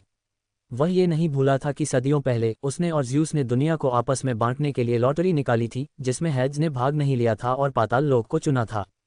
हालांकि उन्होंने इसे दिखाया नहीं, लेकिन तब वे उस पर हंसे थे, अपने गंभीर बड़े भाई को मृत्युलोक में छोड़ने से खुश थे। पर अब पोसीडॉन का जबड़ा कस गया। उसने सोचा था कि समुद्र पर अधिकार प्राप्त करने के बाद वह अपने और पाताल लोक के बीच की दूरी को पाट देगा, लेकिन सच्चाई इससे बहुत दूर थी। दरअसल उसे तो ये भी महसूस हुआ कि हेड्स पहले से कहीं ज़्यादा शक्तिशाली हो गया है। अब वह केवल भूतों और मौन कब्रों का राजा नहीं रहा, बल्कि एक ऐसा संप्रभु बन गया जिसकी उपस्थिति मात्र से ही शक्तिशाली ज़्यूस भी घुटने टेक सकता था। पोसीडॉन के गले से एक धीमी गड़गड़ाहट की आवाज़ निकली, मानो दूर समुद्र के ऊपर कोई तूफान मंडरा रहा हो। और फिर एथेना थी, ज्ञान और युद्ध की देवी, पॉलिश की हुई जैतून की लकड़ी के अपने सिंहासन पर शान से बैठी थी। तूफान से रोशन छत के नीचे उनका चांदी का कवच हल्की रोशनी से जगमगा रहा था। उसके लंबे बाल उसकी पीठ पर एक काली नदी की तरह बह रहे थे, मानो उसके आसपास की अराजकता से अछूते हों। उसकी बैंगनी आंखें गहरी, भेदक, बिना पलक झपकाए क्रोध या भय से नहीं, बल्कि विचारों से भरी थीं। जबकि अन्य लोग अपने आहत स्वाभिमान में डूबे हुए थे, एथेना का दिमाग तेजी से चल रहा था। उसे हेड्स की आकृति याद आई, जो सभा के सामने अकेला खड़ा था, पहाड़ की तरह शांत जबकि बाकी सभी कांप रहे थे। जिस तरह से वह बोलता था, जिस सहजता से वह अपना दबदबा कायम करता था, न कोई उग्र आक्रोश, न कोई हताशा, केवल शुद्ध अजेय अधिकार। एथेना की पतली उंगलियां अपने सिंहासन के आर्मरेस्ट पर हल्के से थपथपा रही थीं। आत्मविश्वास और ताकत का वह प्रदर्शन मदहोश कर देने वाला था। और चूंकि वह किसी भी चीज़ से ज़्यादा ज्ञान में रुचि रखती है, इसलिए वह अतीत के टाइटेनोमैकी के बारे में देवताओं की वर्तमान पीढ़ी की तुलना में कहीं अधिक जानती थी। उसने अपनी माँ मेटिस्ट से ये भी सीखा कि हेड्स विद्रोही ताकतों का मुख्य रणनीतिकार भी था, जो अब ओलंपियन है। गुरिल्ला युद्ध, झुलसी हुई धरती की रणनीति। हेड्स ने विद्रोहियों की जनशक्ति की कमी को पूरा करने के लिए विभिन्न रणनीतियों का आविष्कार किया, जिससे उन्हें टाइटन्स पर विजय प्राप्त करने में मदद मिली। एथेना ने कुछ क्षणों के लिए अपनी आंखें बंद कर लीं। दूसरों के विपरीत वह हेड्स में कहीं अधिक रुचि रखती थी, यहाँ तक कि यह भी कहा जा सकता है कि वह उसकी प्रशंसा करती थी। यही कारण था कि वह भाले को अपने मुख्य हथियार के रूप में इस्तेमाल करती थी। इसके अलावा पाताल लोक में स्थित उस पुस्तकालय का जिक्र करना भी जरूरी है, जिसके बारे में कहा जाता है कि उसमें अतीत और वर्तमान का सारा ज्ञान समाहित है। वह उस जगह जाना चाहती थी, लेकिन वहां जाना बेहद मुश्किल है और वहां से वापस आना लगभग नामुमकिन है। कोई भी आध्यात्मिक देवता पाताल लोक में प्रवेश करके वापस नहीं लौट सका। अफवाह है कि सभी घुसपैठियों को तुरंत टाटेरस भेज दिया गया था। इसीलिए जिज्ञासा होने के बावजूद उसने वहां जाने से परहेज किया। उसने फिर से अपनी आंखें खोलीं, एकदम शांत और सोच समझकर। हॉल के उस पार ज़्यूस ने आखिरकार अपना उत्पात बंद कर दिया था। वह जोर जोर से हौंफ रहा था, उसकी सुनहरी दाढ़ी पसीने से लथपथ थी। वह एकत्रित देवताओं की ओर घूमा, उसकी आवाज़ कर्कश लेकिन उग्र थी। हम इसे बर्दाश्त नहीं कर सकते। हम ओलंपियन हैं, आकाश, पृथ्वी और समुद्र के शासक। हम अंधेरे में छिपे किसी प्रेत से क्षीण नहीं होंगे। किसी ने जवाब नहीं दिया। तुरंत नहीं। अंततः पोसीडॉन हिला, उसकी आवाज़ धीमी और भारी थी। और तुम्हारा क्या इरादा है, भाई? वह गरजते हुए बोला, एक और युद्ध, हेड्स के खिलाफ हमला। इसके बाद जो सन्नाटा छाया रहा वह लंबा और तनावपूर्ण था। यहाँ तक कि ज्यूस, जो कि अपने लापरवाह स्वभाव के बावजूद उस सुझाव के महत्व को महसूस कर रहा था। हेड्स के खिलाफ युद्ध, ये टाइटन्स के खिलाफ युद्ध जैसा नहीं होगा। यह कोई साधारण लड़ाई नहीं होगी। ये सर्वनाश होगा, चाहे एक पक्ष का हो या दूसरे का। और अपने अंतर्मन में, अपने मन की गहराई में ज्यूस को इस बात का डर था कि कौन विजयी होगा। अंत में ज्यूस ने बुदबुदाते हुए कहा, नहीं, और उस शब्द को जहर की तरह थूकते हुए बोला, अभी नहीं। वह सीधा खड़ा हुआ और उसका प्रभावशाली व्यक्तित्व धीरे धीरे फिर से स्थापित होने लगा। हम सही समय का इंतजार करेंगे, ज्यूस गुर्राया। हम उसके प्रभाव को कमजोर कर देंगे। मानवता अभी युवा है, वे अभी नश्वर हैं, उनकी स्मृतियां क्षणभंगुर हैं, उनकी निष्ठाएं नदियों के प्रवाह से भी कमजोर हैं। उसने अपनी मुट्ठी भींच ली। हम उनमें घुसपैठ करेंगे, उन्हें भ्रष्ट करेंगे, उन्हें बहकाएंगे। अरेस आखिरकार हिला, उसकी आवाज कर्कश गुर्राहट जैसी थी, और अगर वे विरोध करें तो। ज्यूस ने गंभीर मुस्कान दी। तब उसने ठंडी आवाज में कहा, हम उन्हें याद दिलाएंगे कि देवताओं से क्यों डरना चाहिए। वह इस अपमान को बर्दाश्त नहीं कर सकता। शुक्र है, सभी ओलंपियनों ने यह नहीं देखा। यदि हेड्स मानवता की रक्षा करना चाहता है तो वह उन्हें भ्रष्ट कर देगा और उन्हें ओलंपियन देवताओं में विश्वास दिलाएगा। देवताओं के अत्यधिक दुराचारों, बलात्कार, जबरदस्ती, दुराचार के कारण अप्सराओं जैसी कई नश्वर जातियों ने उन पर से विश्वास खोना शुरू कर दिया, जिससे उनकी दिव्यता कमजोर हो गई। आखिरकार वे नश्वर प्राणी अपने आप में शक्तिशाली हैं और उन्हें अपनी रक्षा के लिए देवताओं की आवश्यकता नहीं है। लेकिन मनुष्य अलग होते हैं। वे कमजोर, नाजुक, मूर्ख और तर्कहीन व्यवहार करने के लिए प्रवृत्त होते हैं। उन पर आसानी से प्रभाव डाला जा सकता है। उन्हें थोड़ा सा चमत्कार दे दीजिए और वे देवताओं के लिए आस्था का एक बड़ा स्रोत बन सकते हैं। इसीलिए ज्यूस उन्हें किसी भी कीमत पर नहीं छोड़ेगा, भले ही इसका मतलब हेड्स के खिलाफ जाना हो। वह उन्हें अपने नियंत्रण में रखेगा। ऊपर का आकाश काफी देर पहले ही अंधेरा हो चुका था, लेकिन उसमें कोई तारे नहीं थे, केवल एक भारी, घुटन भरा खालीपन था। वहां, उस अलौकिक दुनिया के किनारे पर जहां प्रकाश छाया के आगे झुकता था, हेड्स खड़ा था। जब वह दुनिया के ताने बाने में खुदी हुई विशाल, चौड़ी गलियारे में घूर रहा था, तब हवा न होने पर भी उसका लबादा लहरा रहा था। यह कोई साधारण सुरंग नहीं थी, यह पाताल लोक का प्रवेश द्वार था, अनंत अंधकार का एक गलियारा जो सभी शोर और गर्मी को निगल जाता था और स्वयं मृत्यु की धड़कन से स्पंदित होता था। हेड्स ने एक कदम आगे बढ़ाया। उसके पीछे की दुनिया, देवताओं के आपसी झगड़ों की दुनिया, मनुष्यों द्वारा अपनी गाथा लिखने की शुरुआत की दुनिया हर कदम के साथ धुंधली होती चली गई। उसके पैरों के नीचे का पत्थर अब धरती जैसा नहीं लग रहा था, बल्कि कुछ पुराना, गहरा, पहली भोर की अराजकता में गड़ा हुआ सा महसूस हो रहा था। जैसे जैसे वह गहराई में कदम बढ़ाता गया, उसे महसूस होने लगा कि जो अदृश्य बेड़ियां उसे ऊपरी दुनिया में बांधे रखती थीं, वे धीरे धीरे घुल रही हैं। उनकी सत्ता, जो कभी उनकी शपथ, ओलंपस के कानून की बाधाओं और ज्यूस की झूठी सर्वोच्चता के तहत छिपी हुई थी, ज्वार की तरह वापस लौट आए। उसके कदम और भी दृढ़ हो गए। उसकी शक्ति का भार उस पर एक नए सिरे से गढ़े गए आवरण की तरह छाने लगा। फिर भी, भले ही उनकी दैवीय शक्ति उनके अस्तित्व में वापस आ रही थी, उनके विचार विचलित ही रहे। अब क्या, उसने अपने आप से बुदबुदाया। उसकी आवाज एक धीमी गूंज की तरह गलियारे के संकरे हिस्से में गायब हो गई। मानवता ने अग्नि और रक्त में स्वयं को सिद्ध किया था। हेरियोस, वह नश्वर प्राणी जिसका नाम अनंत काल तक गूंजेगा, ने नश्वर हाथों से पहला राज्य स्थापित करने में सफलता प्राप्त की थी। हेड्स द्वारा लंबे समय से परिकल्पित भविष्य की नींव अब रखी जा चुकी थी। दुनिया बदल जाएगी। देवता प्रतिक्रिया देंगे, कुछ विस्मय से, कुछ भय से। पाताल लोक भी सुचारू रूप से चल रहा था, लगभग जरूरत से ज्यादा सुचारू रूप से। उसने जो व्यवस्था बनाई थी, उसके 12 संरक्षकों द्वारा शासित 3 क्षेत्र, बढ़ती मृत्यु दर के बोझ और ऊपर फैले राक्षसी प्रकोपों की अराजकता के बावजूद भी संतुलन में काम करते रहे। और फिर भी उनके पास कर्मचारियों की भारी कमी थी। बहुत कम दिव्य आत्माएं हैं, बहुत कम देवता हैं जो मृत्यु के क्षेत्र की जिम्मेदारियों को स्वीकार करने के लिए तैयार हैं। लेकिन ये भी वह बात नहीं थी जो वास्तव में उसे परेशान कर रही थी। क्या उसे प्रशिक्षण लेना चाहिए? उन्होंने दशकों पहले ही अपनी ताकत बढ़ाने के लिए प्रशिक्षण लेना बंद कर दिया था और केवल नियमित रूप से अभ्यास करते थे ताकि उनकी कुशलता बनी रहे। ऐसा इसलिए नहीं था कि वह आलसी था या व्यस्त था, बल्कि इसलिए था क्योंकि उसकी शारीरिक क्षमता एक सीमा तक पहुंच गई थी और उसमें अब और सुधार नहीं हो सकता था। उसने उस सीमा को तोड़ने के अनगिनत तरीके आजमाए थे, लेकिन ऐसा लगता है कि वास्तविकता का ये ताना बाना ही किसी ऐसे प्राणी को अस्वीकार कर रहा था जो एक आदिम शक्ति से आगे निकल सके। ऐसा लगता है कि आदिम देवता ही इस ब्रह्मांड की सहन करने योग्य शक्ति की सीमा है, या कुछ और। वह रुक गया, उसकी सांस एक ठंडी आह में बदल गई क्योंकि उसे एक और बात याद आ गई। सामने का गलियारा घर की जानी पहचानी काली धुंध से जगमगा रहा था, लेकिन उसका मन कहीं और भटक रहा था, उसकी ओर। गाइया, उसकी आवाज़ अब भी उसके विचारों में गूंज रही थी, मानो जड़ें उसके मन की सबसे गहरी गुफाओं में समा रही हों। वह कुछ समय पहले ही उसके पास आई थी, पर्वत और समय की भव्यता से सराबोर। उसने अपनी विनती स्पष्ट कर दी थी, एक संतान को जन्म देना, एक ऐसी संतान जो केवल शारीरिक शक्ति से नहीं बल्कि दैवीय उद्देश्य से उत्पन्न हो।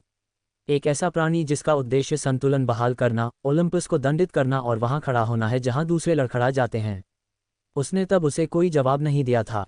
वह नहीं कर सकता। अब भी वह हिचकिचा रहा था, डर के मारे नहीं बल्कि परिणाम के डर से। गैया और यूरेनस ने केवल संतान उत्पन्न करने के लिए संभोग किया, इसलिए उनकी शक्ति दो आदिम शक्तियों का मात्र एक अंश थी। लेकिन इस बार गाया विशेष रूप से उससे एक ऐसे बच्चे की मांग कर रही थी जो देवताओं को दंडित कर सके और स्वाभाविक रूप से उन्हें बहुत अधिक शक्ति प्रदान कर सके। दो आदिम श्रेणी के प्राणियों से जन्मा प्राणी निस्संदेह एक भयानक जीव होगा। हालांकि उसी समय वह जिज्ञासु भी था, क्या उनका बच्चा सीमा को तोड़कर आदिम अवस्थाओं को पार कर पाएगा। वह देखना तो चाहता था, लेकिन साथ ही साथ उसे इसके परिणामों की भी चिंता थी। अगर वह बच्चा पैदा हुआ तो कितनी तबाही मचाएगा। गलियारा अंततः समाप्त हो गया। उसके सामने स्टिक्स नदी का किनारा था। वातावरण में एक झिलमिलाहट थी, आध्यात्मिक गतिविधियों की गूंज से जीवंत। आत्माएं घुमावदार कतारों में खड़ी थीं, उनकी अलौकिक आंखें सुस्त और खोई हुई थीं। नाविक चारों ने अपना नकाबपोश सिर घुमाया और बिना कुछ कहे झुक गया। पास ही स्वयं स्टिक्स कोहरे से न्याय की तलवार की तरह प्रकट हुई। उन्हें पहचानते ही उनकी कठोर आंखें तुरंत नरम पड़ गईं। आप लौट आए हैं मेरे राजा, स्टिक्स ने कहा। उसकी आवाज़ नदी की धारा में एक लहर की तरह गूंजी। मेरे पास है, हेड्स ने अभी भी उदासीन स्वर में उत्तर दिया। सब ठीक है। ऊपर हुए अंतिम युद्ध के बाद आत्माओं का सैलाब उमड़ पड़ा। हेरियोस के युद्ध में कई लोग मारे गए, उसने उत्तर दिया। लेकिन हमने स्थिति संभाल ली है। हिप्नोस ने नदी के द्वारों को मजबूत कर दिया है। हेरा अपनी निगरानी से लौट आई है और आपकी सलाह का इंतजार कर रही है। हेड्स ने अनमने ढंग से सिर हिलाया। उसकी निगाहें स्टिक्स नदी से आगे बढ़कर दूर स्थित नॉक्स शहर के ऊंचे टावरों पर टिक गईं जो अंधेरे से उभर रहे थे। ठीक है, मैं बाद में उनका ध्यान रखूंगा। स्टिक्स ने अपनी आंखें सिकुड़ीं। तुम बोझिल लग रहे हो। मैं बस सोच रहा हूं गाइया के प्रस्ताव के बारे में। आखिरकार वह उसकी ओर मुड़ा और एक छोटी, लगभग संदेह भरी नज़र से देखते हुए बोला, तुम्हें ये कैसे पता चला। मुझे सब कुछ पता है। मुझे गपशप करना बहुत पसंद है। पाताल लोक के स्वामी ने ठहाका लगाया। उद्धरण चिन्ह ... हाँ, ये तो डरावना है। स्टिक्स ने अपना सिर झुकाया और कहा, यह बात उस आदमी के मुंह से सुनना अजीब लगता है जो इंसानों और उनकी पूरी नस्ल पर ताक झांक करता है। वाह, हेड्स हंस पड़ा। हालांकि उसकी नज़रें जल्द ही दूर कहीं टिक गईं। उद्धरण चिन्ह ... गाइया के प्रस्ताव के बारे में आपका क्या विचार है। अगर मैं कुछ कहूं तो, उसने विनम्रता से कहा, मुझे लगता है कि उसका प्रस्ताव स्वीकार करना एक अच्छा विकल्प है। इससे हम उन देवताओं के अहंकार को कम कर सकते हैं और ओलंपस रूपी गंदगी के अड्डे को शुद्ध कर सकते हैं। लेकिन मुझे लगता है कि आप ऐसा करने के लिए काफ़ी नर्म दिल हैं। आखिर वे हमारे दुश्मन तो नहीं हैं। हेड्स ने काफ़ी देर तक कोई प्रतिक्रिया नहीं दी। उसने नदी के उस पार देखा, जिसका पानी गहरा और अथाह था। शायद उन्होंने स्वीकार किया, लेकिन शायद यही वह चीज़ है जिसकी दुनिया को इस समय ज़रूरत है। वह भी इस बात को पचा नहीं पा रहा है कि ओलंपस कितनी नीचता और दुराचार में डूब गया है। शायद अगर उन्हें दंडित किया जाए तो वे बदल जाएं। वह मुड़ा और स्टिक्स के पास से गुजरा। इस बार वह उसके पीछे नहीं आई। उसके पीछे नौकाएं अपनी शाश्वत लय में हिल रही थीं और आत्माएं एक बेचैन लहर की तरह गुनगुना रही थीं। दूर से उसका महल दिखाई दे रहा था, जिसकी मीनारें अंधकार में आकाश में हल्की हल्की चमक रही थीं। जैसे ही वह एक बार फिर पाताल लोक के अंधेरे कक्षों में प्रवेश कर रहा था, हेड्स ने अपने आप से फुसफुसाते हुए कहा, अगर ऊपर बैठे देवता रास्ता भटक जाएं, तो शायद नीचे कुछ नया जन्म देने का समय आ गया है। और इसी विचार के साथ मृतकों का राजा आगे बढ़ा, न केवल अपने राज्य के केंद्र में, बल्कि एक ऐसे विकल्प की ओर जो ब्रह्मांड के भाग्य को बदल देगा। अंडरवर्ल्ड मुख्य भाग, परीक्षण कक्ष। हॉल में हल्की रोशनी थी, लेकिन फुसफुसाहट, विवाद और निवासियों तथा दिव्य आत्माओं के निरंतर कदमों की आहट से जीवंतता बनी हुई थी, जो अपने कर्तव्यों को पूरा करने के लिए आगे बढ़ रहे थे। उनमें हेरा भी शामिल थी, जो पाताल लोक की एक उच्च पदस्थ संरक्षक और स्वयं को पाताल लोक की रानी घोषित करने वाली महिला थी। कभी बेदाग और सोने से सजे उसके रेशमी वस्त्र अब थोड़े सिकुड़े हुए थे और अंतहीन नौकरशाही के दिनों के दौरान बने दस्तावेजों और चर्मपत्रों की स्याही से हल्के से दागदार थे। उसके बाल ढीली चोटी में बंधे हुए थे, दिखावे की जगह व्यावहारिकता ने ले ली थी। हालांकि उसकी निगाहें पहले की तरह ही तीखी और दबंग बनी हुई थीं। वह एक ऐसे सिंहासन पर बैठी थी जो उसके लिए नहीं बना था, लेकिन मजबूरीवश उसे उस पर बैठना पड़ा था, एक काले पत्थर की कुर्सी जो पाताल लोक के न्याय मंच के सामने रखी थी, जहां प्रतिदिन विवादों और नौकरशाही की गलतियों का निपटारा किया जाता था। उसके सामने 3 छोटे देवता खड़े थे। 2 लोग भयंकर विवाद में उलझे हुए थे, उनकी दिव्य आवाजें गरज की तरह गूंज रही थीं। तीसरा, एक कनिष्ठ मध्यस्थ, अभिभूत होकर हेरा से सहायता के लिए प्रार्थना कर रहा था। उसने मेरे क्षेत्र पर आक्रमण किया, ये आत्माएं मेरे क्षेत्र के लिए ही बनी थीं। प्रथम छोटे देवता ने दहाड़ते हुए कहा, उसकी आंखें अंगारों जैसी क्रोध से चमक रही थीं। उसके सार में अहंकार और अत्यधिक काम के बोझ से उत्पन्न हताशा की बू आ रही थी। तुमने उन्हें त्याग दिया। दूसरे देवता ने हाथ बांधकर गरजते हुए जवाब दिया। वे लक्ष्यहीन होकर भटक रहे थे। जब तुम असफल हुए तब मैंने उनका मार्गदर्शन किया। पाताल लोक के देवताओं के लिए आत्माओं द्वारा उत्सर्जित आध्यात्मिक ऊर्जा मनुष्यों की आस्था के समान थी, जैसे कि पृथ्वी लोक के देवताओं के प्रति आस्था होती है। यह उन्हें दैवीयता प्रदान करता है, उन्हें मजबूत बनाता है और अनिवार्य रूप से उन्हें अमर बना देता है जब तक कि आत्माएं उनके लोकों में विद्यमान रहती हैं। इसीलिए कई देवता आत्माओं के लिए आपस में लड़ते थे और उन्हें अपने अपने क्षेत्र के निवासी बनाते थे। हेरा ने अपना गाल हाथ पर टिकाया और उंगलियों से आर्मरेस्ट को थपथपाया। उसके चेहरे पर कोई भाव नहीं था। उसने आज इस तरह के विवाद को अलग अलग रूपों में 5 बार सुना था। अंततः हेरा ने कहा, बस करो। उनकी आवाज़ बढ़ते हुए क्रोध को चीरती हुई सी निकली। दोनों देवता तुरंत शांत हो गए। यहाँ तक कि छोटे देवता भी यह जानते थे कि जब हेरा नाटकीयता के मूड में नहीं होती थी तो उसके क्रोध को भड़काना ठीक नहीं होता था। उसने दूसरे देवता की ओर इशारा करते हुए कहा, तुम दोषी हो। वह अचंभित होकर मुंह खुला रह गया। लेकिन आपने आत्मा स्थानांतरण का अनुरोध नहीं किया। आप बिना अनुमति के किसी अन्य देवता के अधिकार क्षेत्र में आत्माओं को स्थानांतरित नहीं कर सकते, चाहे वे कितनी भी लापरवाह क्यों न हो। वह पहले देवता की ओर मुड़ी। और जहां तक आपकी बात है, आपकी सुस्ती पर ध्यान दिया गया है। इसे एक चेतावनी समझें। फिर उसने दोषी की ओर देखा। सजा के तौर पर तुम्हें चैरन के साथ आत्माओं को छांटने वाली लाइनों पर दुगनी शिफ्ट में काम करना होगा। पूरे 1 साल तक। तुरंत रिवर्स स्टिक्स के कार्यालय में रिपोर्ट करो। दूसरे देवता ने आह भरी, लेकिन आगे विरोध करने की हिम्मत नहीं की। सजा क्रूर नहीं थी, बस थका देने वाली थी। पाताल लोक में, जहां समय बहुत धीरे चलता था और हर आत्मा का अपना महत्व था, सजा दर्द से नहीं बल्कि श्रम से दी जाती थी। वहां कोई जेल नहीं थी, केवल काम थे। आखिरकार जेल में बंद देवता मतलब कम जनशक्ति। और ऐसे कई मामले हैं जहां एक देवता काम से बचने के लिए अपराध करता है और खुद को जेल में डाल लेता है। इसलिए हेड्स ने सजा बदल दी और कानून तोड़ने वालों को और भी ज्यादा काम करने को कहा। जब देवता बड़बड़ाते और पराजित होकर चले गए तो हेरा ने एक लंबी आह भरी। उसके बाद जो सन्नाटा छाया वह शांति नहीं थी, बल्कि यह कुछ समय के लिए टल गई हजारों अन्य समस्याओं की अनुपस्थिति थी। वह सिंहासन पर बैठ गई और अपनी कनपटी मलने लगी। सुबह से 6 झगड़े हो चुके हैं। 3 निवासियों ने उचित अनुमति के बिना पुनर्जन्म के लिए आवेदन करने की कोशिश की और एक छोटी आत्मा गलती से बिना अनुमति के बाहरी भाग में चली गई और फ्लेगेथॉन में लगभग डूब गई। कमाल है, उसके बगल से एक आवाज़ ऐसे आई जैसे हवा का एक चिढ़ाने वाला झोंका हो। अरे बाप रे, महान हेरा कितनी गिर गई है।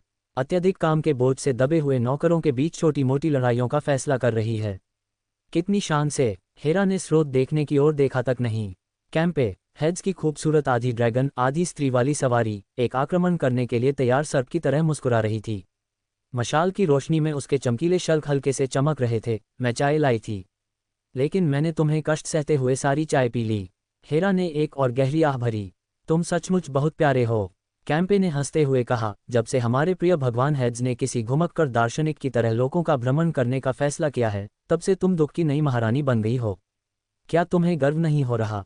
तुम तो मानो अब पाताल लोक की रानी हो। इसके अलावा हेड्स ऊपरी दुनिया में गया था, लेकिन ये बात केवल हेड्स, हेकेट, स्टिक्स और चारोन को ही पता थी। इसलिए कैंपे और अन्य लोगों के ज्ञान के अनुसार हेड्स अभी भी पाताल लोक में भटक रहा था। सम्मानित, शायद, लेकिन मुझे 6 दिनों से ठीक से चाय और आराम नहीं मिला है, हेरा ने सपाट लहजे में जवाब दिया। क्या आप जानती हैं कि इसका मुझ जैसे व्यक्ति पर क्या असर होता है? 6 दिन कागजों पर बैठे रहना, 6 दिन न्याय और आत्मा के अधिकारों, धार्मिक कर समायोजन और क्षेत्रीय झगड़ों को लेकर अंतहीन विवाद। कैंपे ने चिढ़कर कहा, प्रबंधन में आपका स्वागत है। मुझे आपको मेहनत करते देखना अच्छा लगता है। आमतौर पर मैं इस स्तर की पीड़ा केवल नरक में ही देखता हूँ। हेरा जवाब देने ही वाली थी, या शायद फिर से आह भरने ही वाली थी, तभी कैंपे का लहजा अचानक बदल गया, हल्का, लगभग चंचल। ओह, वैसे भगवान हेड्स लौट आए हैं। हेरा ने पलकें झपकाईं। वह इतनी तेजी से सीधी बैठी कि कुर्सी चरमरा उठी। क्या? उसने तीखे स्वर में कहा। वह कुछ देर पहले ही अपने किले में पहुंचा है। मुझे लगता है कि वह कमीना अभी भी झुक रहा है। महल में सत्ता फिर से लौट रही है।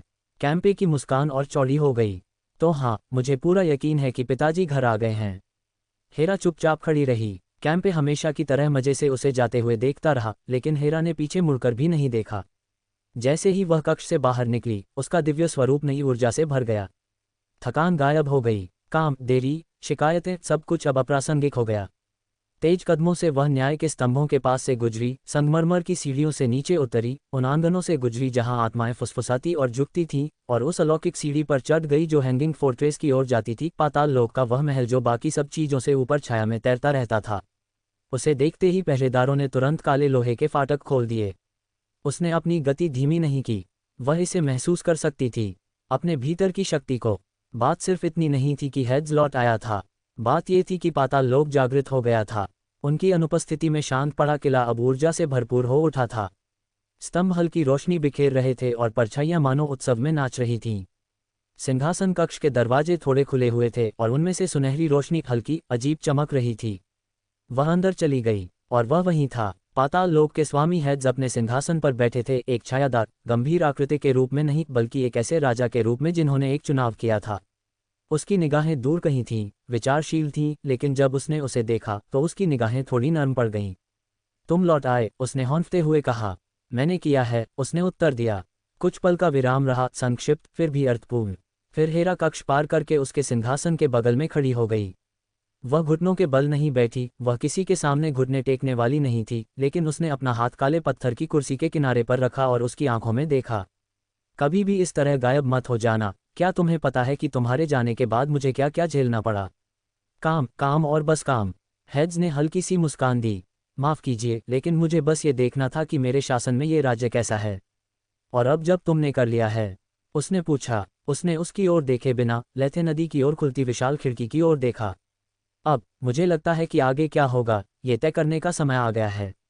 हेरा की थकान, उसकी निराशाएं, सब कुछ मानो गायब हो गया, क्योंकि अब हेड्स की वापसी के साथ असली काम शुरू हो सकता है। हेरियन की लड़ाई के बाद कई साल बीत गए, वह मनहूस दिन जब एक नश्वर व्यक्ति ने अपनी इच्छाशक्ति और घायल मुट्ठियों के बल पर एक दैत्य को हरा दिया था। दुनिया ने उस दिन को मानवता के लिए एक महत्वपूर्ण मोड़ के रूप में याद किया, एक ऐसा सवेरा जिसकी घोषणा देवताओं ने नहीं बल्कि मनुष्य ने की थी। इन सब के केंद्र में प्रथम राजा हेरियोस खड़े थे, जिनका नाम एक ध्वज, एक उपाधि, एक किंवदंती बन गया था। आग और खून से सने एक शहर से हेरियन एक विशाल साम्राज्य में विकसित हो गया था। जहां कभी कच्चे पक्के आश्रय स्थल हुआ करते थे, अब वहां मजबूत पत्थर और ईंट की दीवारें खड़ी हो गई थीं। खेत क्षितिज से परे तक फैले हुए थे, नदियों को जलमार्गों से नियंत्रित किया गया था और सड़कों ने दूर दराज के देशों को जोड़ा था। हेरियोस का नया ध्वज लाल सूरज के सामने चांदी की मुट्ठी उसके शासन के अधीन प्रत्येक मीनार और किले से लहरा रहा था। कभी टुकड़ों और जमीन के लिए आपस में लड़ने वाली जनजातियां उनके मार्गदर्शन में एकजुट हो गईं। हेरियोस ने केवल तलवारों से विजय प्राप्त नहीं की, वे अपने शब्दों, व्यवस्था और न्याय के साथ आए। उन्होंने भटकते और युद्धग्रस्त लोगों को कानून और उद्देश्य प्रदान किया। प्रतिरोध का अक्सर सामना होता था, लेकिन वह क्षणिक होता था। युद्ध के मैदान में हेरियोस की ताकत जगजाहिर थी, और उससे भी कहीं अधिक उसका करिश्मा था। वह न केवल एक राजा बने, बल्कि मानवीय आकांक्षाओं के साक्षात प्रतीक बन गए। हेरियन की राजधानी के केंद्र में अब हेड्स का पवित्र स्थान स्थित था, एक भव्य मंदिर, जैसा कि दुनिया ने पहले कभी नहीं देखा था। ऑब्सीडियन से तराशी गई और चांदी की नसों से सजी यह संरचना आकाश में विशाल रूप से खड़ी थी, जो कृतज्ञता और भक्ति का प्रतीक थी। द्वार पर हेड्स की दो मूर्तियां खड़ी थीं, एक के हाथ में छाया में लिपटा हुआ भाला था, दूसरी के हाथ में मुकुट था, जो दोनों ही उनके दिव्य हथियारों का प्रतीक थीं। मंदिर के नीचे एक विशाल ज्वाला थी, शाश्वत लालटेन, जो काली अग्नि से प्रज्वलित थी और कभी बुझती नहीं थी। ऐसा कहा जाता था कि हेड्स ने स्वयं अपने अवतरण के दौरान इसे प्रज्वलित किया था, और ये लौ तब तक जलती रहेगी जब तक मानवता उसके नाम का सम्मान करती रहेगी। लेकिन केवल हेड्स की ही पूजा नहीं की जाती थी। मनुष्य ने कई पाताल लोक के देवताओं के लिए मंदिर बनाए।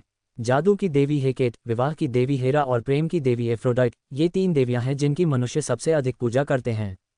पाताल लोक से अपने जुड़ाव के कारण मनुष्य मूल मिथकों की तुलना में प्रेम और विवाह को अधिक महत्व देते थे। विवाह की देवी को पाताल लोक की देवी माना जाता है, इसलिए मनुष्य यह मानते हैं कि विवाह मृत्यु तक चलेगा, और इसीलिए तलाक को पाप माना जाता था। प्रेम इतना पवित्र हो गया था कि उनका मानना था कि जो लोग बेवफा होते हैं उन्हें टाटेरस में अनंत काल तक कष्ट भोगना पड़ेगा। लोग इन देवताओं से भय से नहीं बल्कि श्रद्धा से प्रार्थना करते थे। उन्हें रक्षक के रूप में देखा जाता था, न कि अत्याचारी के रूप में, क्योंकि पाताल लोक ने ही सबसे पहले मानवता की शक्ति को पहचाना था। ऊपर बैठे देवताओं ने सब कुछ देखा, नीचे बैठे देवताओं ने कार्रवाई की। इस विश्वास का फल मिला।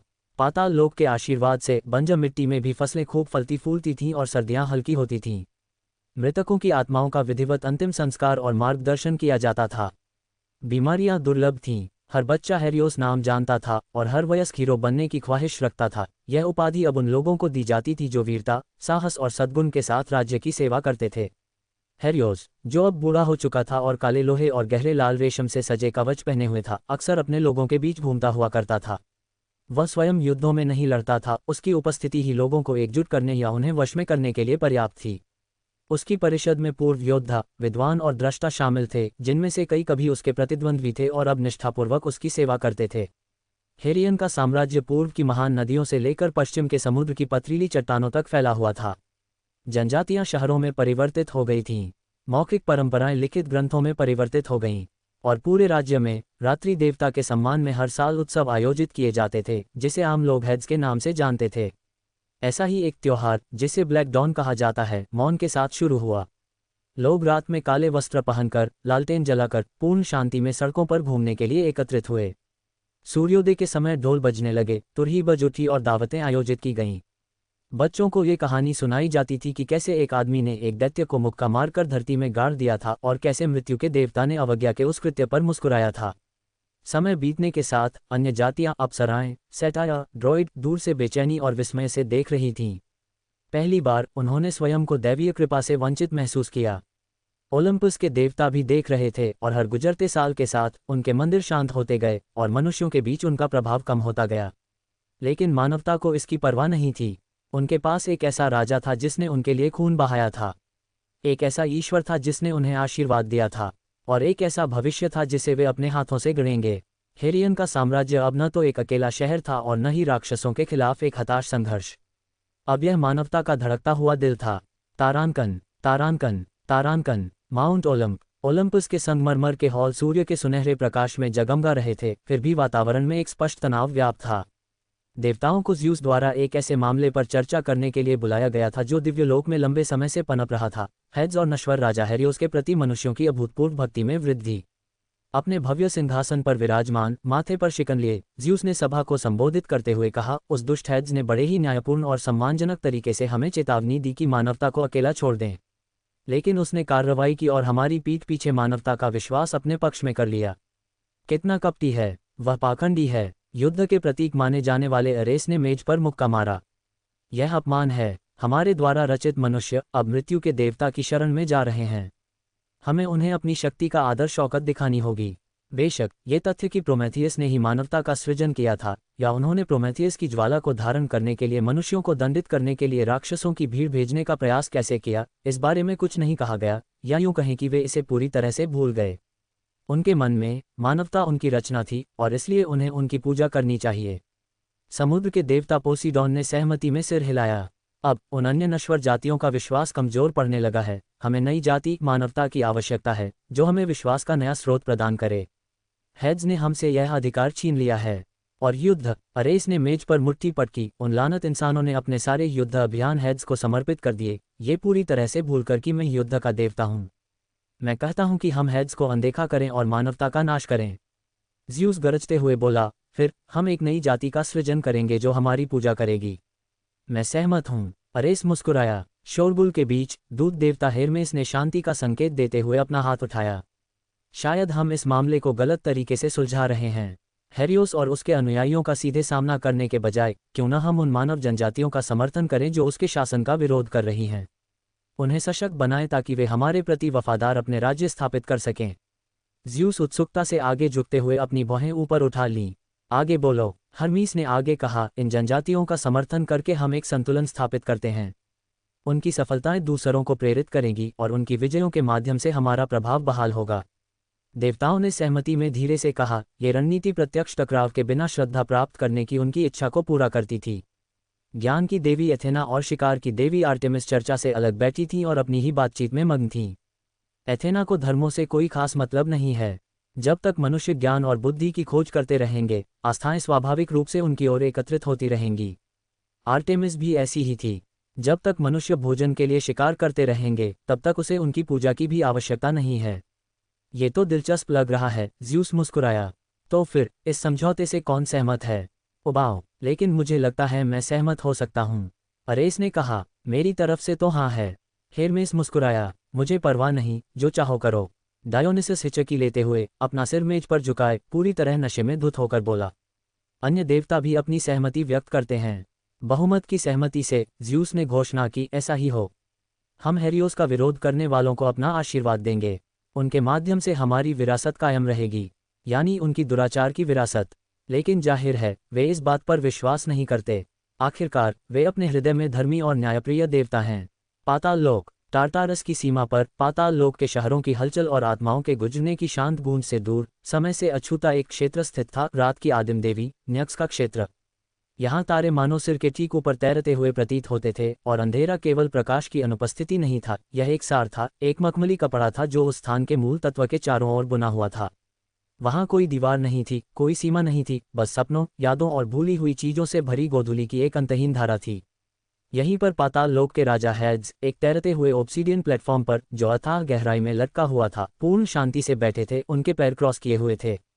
उसका शरीर गतिहीन था, लेकिन उसके भीतर एक तूफान उमड़ रहा था। वह महीनों से या शायद वर्षों से ध्यान कर रहा था। न्यक्स के क्षेत्र में समय अजीब तरह से चलता था। असंख्य दिव्य इंद्रियां बाहर की ओर फैल गईं, उनके क्षेत्रों की अदृश्य सीमाओं को छूती हुई। आदिम आकाश, मृत्यु, नश्वरता, धन, आत्माएं, अंधकार और हाल ही में साहस, इनमें से प्रत्येक उसके भीतर इस प्रकार समाहित हो गया जैसे नदियां सागर में मिलती हैं। वह उनका भार, उनकी शक्ति महसूस कर सकता था। वह ये समझ सकता था कि वे उसकी इच्छा के प्रति पहले से कहीं अधिक तीव्र, तीक्ष्ण और परिष्कृत प्रतिक्रिया दे रहे थे। अभी तक कोई बदलाव नहीं हुआ, कोई प्रगति नहीं हुई, कोई सफलता नहीं मिली। उनकी शक्ति स्थिर हो गई थी। उसने अपनी आंखें खोली, बैंगनी पुतलियां ठंडी चांदी की चमकती हुई, और सांस छोड़ी। उसकी सांस ने उस क्षेत्र के ताने बाने में दृश्यमान लहरें बना दीं। इतने समय तक, इतने अनुशासन के बावजूद, वह उसी दहलीज पर अटका रहा, आगे बढ़ने में असमर्थ। मैंने अपने ऊपर नियंत्रण तो पा लिया है, उसने मन ही मन बुदबुदाया, लेकिन मेरी शक्ति में अब और सुधार नहीं हो सकता। कितना निराशाजनक है। उसने चारों ओर देखा। निक्स का कोई अता पता नहीं था। वह शुरू में यहाँ गुप्त रूप से आया था, इस उम्मीद में कि रात्रि की देवी, जो जीवित आदिम प्राणियों में अराजकता के स्रोत के सबसे करीब है, मार्गदर्शन प्रदान कर सकती है। लेकिन उसका सिंहासन खाली था। उस जगह से उसकी खुशबू बहुत पहले ही गायब हो चुकी थी, और उसकी फुसफुसाहट अब तारों में गूंजती नहीं थी। वह न जाने कितने समय से वापस नहीं लौटी थी। क्या वह ब्रह्मांड में भटक रही थी, या उसके साथ कुछ और हुआ था? इस विचार से बेचैनी पैदा हुई। हेड्स अब भी निक्स को पूरी तरह से नहीं समझ पाया था, भले ही उनके बीच घनिष्ठता थी। किसी ने नहीं किया। वह धीरे धीरे खड़ा हुआ, उसके पैरों के नीचे ऑब्सीडियन का चबूतरा अशांत पानी की तरह लहरा रहा था। अनंत अंधकार के उस स्थान पर उनका लंबा कद कोई छाया नहीं डाल रहा था। उनके काले वस्त्र अदृश्य हवाओं द्वारा हिलाए जाने की तरह लहरा रहे थे। उनकी दैवीय सत्ता उनके चारों ओर कुंडली मारे हुए सर्प की तरह मंडरा रही थी, असीम, परिष्कृत, लेकिन निराशाजनक रूप से सीमित। वह न तो पाताल लोक में और न ही आकाश लोक में शक्तिशाली हो सका, जहां उसकी उपस्थिति उसकी शपथ और आकाश पर ज़्यूस के प्रभुत्व द्वारा दबा दी गई थी। उसने सुधार का अवसर तलाशने के लिए कैस में वापस जाने के बारे में भी सोचा, भले ही वह वहां वापस जाना कितना भी न चाहता हो। उसने अपनी निगाहें ऊपर की ओर उठाईं, हालांकि वहां आकाश नहीं था, केवल जीवंत अंधकार का एक आवरण था। अराजकता, उसने झुंझलाहट से भौहें चढ़ाते हुए सोचा। एक ऐसी जगह जो समय या स्थान से बंधी नहीं है, वास्तविकता से परे, एक ऐसा क्षेत्र जहां आयाम की अवधारणा अपने ही विरोधाभासों के कारण ध्वस्त हो जाती है। अनंत आयामों से ऊपर, अनंत ब्रह्मांडों के भीतर विद्यमान एक आध्यात्मिक स्थान। वहां सब कुछ एक साथ विद्यमान था, भूतकाल, वर्तमान और भविष्य, रूप, निराकार और विस्मृत। यह आदिम शक्तियों का स्रोत था, देवताओं, राक्षसों का उद्गम स्थल था, और यहाँ तक कि वह कैनवास भी था जिस पर भाग्य लिखा जाता था। और यह उन भयावह दृश्यों से भरा हुआ था जो आकार और तर्क से परे थे। हेड्स को उनकी आंखें याद थीं, अगर उन्हें आंखें कहा जा सकता है, जो हर दिशा से, और किसी भी दिशा से नहीं, उसे देख रही थीं। ऐसे जीव जिनकी हंसी ढहते तारों जैसी सुनाई देती थी। वे दैत्य जो आकाशगंगाओं को मोतियों की तरह पहनते थे। अंतरिक्ष और समय से बने सर्प। मौन चीजें जो स्मृति और पहचान पर निर्भर करती थीं। उसने अपनी मुट्ठियां भींच लीं। वह इससे पहले भी एक बार अराजकता में प्रवेश कर चुका था, बहुत समय पहले, जब वह पहली बार इस दुनिया में आया था, जहां वह एक युवा देवता था जो उस पहाड़ में क्रोनस से छिपा हुआ था। उस स्थान पर उसने ज्ञान की खोज की, एक व्यापक क्षेत्र पर अधिकार प्राप्त करने की आशा में, ईश्वर से कुछ उच्चतर स्तर तक विकसित होने की आशा में। लेकिन वहां उसे आतंक का अनुभव हुआ, और यह एहसास हुआ कि उस स्थान पर देवता भी शिकार बन सकते हैं। फिर भी प्रलोभन अब और भी प्रबल होता जा रहा था। उन्होंने मानवता के उत्थान के लिए, पाताल लोक को व्यवस्थित करने के लिए और ब्रह्मांडीय संतुलन बनाए रखने के लिए अपनी पूरी शक्ति से प्रयास किया था। लेकिन चाहे उनका प्रभाव कितना भी व्यापक हो, उनके नाम पर कितने ही मंदिर बनाए गए हों, कितनी ही आत्माएं उनके सामने घुटने टेकती हों, उनकी शक्ति में अब और वृद्धि नहीं हुई। उसने अपनी छाती को छुआ और अपने भीतर दिव्य चिंगारी को महसूस किया। ये लगातार धड़कता रहा, एक ऐसी शक्ति की गर्माहट जो किसी भी देवी देवता को ग्रहण लगा देती थी, लेकिन ये पर्याप्त नहीं था। उन्होंने दैवीयता की सीमाओं की एक झलक देखी थी, और वे सीमाएं कांच की दीवारों के समान थीं। अदृश्य, अटल। उन बाधाओं को पार करने के लिए उसे कुछ और चाहिए होगा। शायद एक नया क्षेत्र, शायद स्वयं अराजकता ही, लेकिन किस कीमत पर? अचानक एक परिचित उपस्थिति उस क्षेत्र की सीमा से टकराई। नदी देवी स्टिक्स पाताल लोक में उसकी तलाश कर रही थी। हेड्स ने अपना सिर घुमाया। उसने उसकी पुकार का जवाब नहीं दिया, तुरंत नहीं। वह कुछ देर तक उसे खोजने देता रहा और खुद वहीं खड़ा रहा, विकल्पों के बीच फंसा हुआ। वह अपने कर्तव्यों पर लौट सकता था, एक बुद्धिमान, नेक राजा के रूप में पाताल लोक पर शासन करना जारी रख सकता था। सुरक्षित, नियंत्रित, परिचित, या फिर वह एक बार फिर सब कुछ दांव पर लगा सकता है, उस भंवरदार पागलपन में कदम रख सकता है और वास्तविकता के नियमों को ही चुनौती दे सकता है। वह पहले से भी अधिक मजबूत होकर लौट सकता है, या बिल्कुल भी नहीं लौट सकता। एक क्षण के लिए वह केवल सांस लेता रहा, तारों के बीच उसका दिव्य स्वरूप शांत रहा। निक्स, उसने खाली सिंहासन की ओर फुसफुसाते हुए कहा। उद्धरण चिन्ह ... मुझे इस समय वास्तव में आपकी सलाह की जरूरत है। आदिम प्राणियों में आप स्वयं अराजकता के सबसे करीब थीं। फिर अनिच्छा से हेड्स मुड़ा और स्टिक्स की उपस्थिति की ओर चल पड़ा। उसके कदमों की आहट धीमी थी, हर कदम की गूंज रात के अंधेरे में गरज की तरह सुनाई दे रही थी। जैसे ही वह अंधकार के पर्दे से गुजरकर वापस सुनियोजित पाताल लोक की ओर बढ़ा, उसने एक बार फिर पीछे मुड़कर देखा। उसके पीछे का खालीपन खामोश रहा। तारांकन, तारांकन, तारांकन। ब्रह्मांड अनंत तक फैला हुआ था। इसकी संरचना धूल के कणों की नदियों, मंथन करती आकाशगंगाओं और भूले हुए युगों से जीवंत थी। सबसे दूर के तारों की रोशनी से भी परे, जहां किसी नश्वर दिमाग की समझ नहीं होती और जहां दिव्य दृष्टि अक्सर नहीं पहुंच पाती, वहां प्रकाश से भी प्राचीन एक प्राणी विचरण करता था। न्यक्स, रात्रि की आदिम देवी। उसका शरीर चमकदार काले रंग में लिपटा हुआ था। उसकी आकृति मांस से नहीं बल्कि अनुपस्थिति से बनी थी, एक रूपरेखा जो तारों के बीच के शून्य से भरी हुई थी।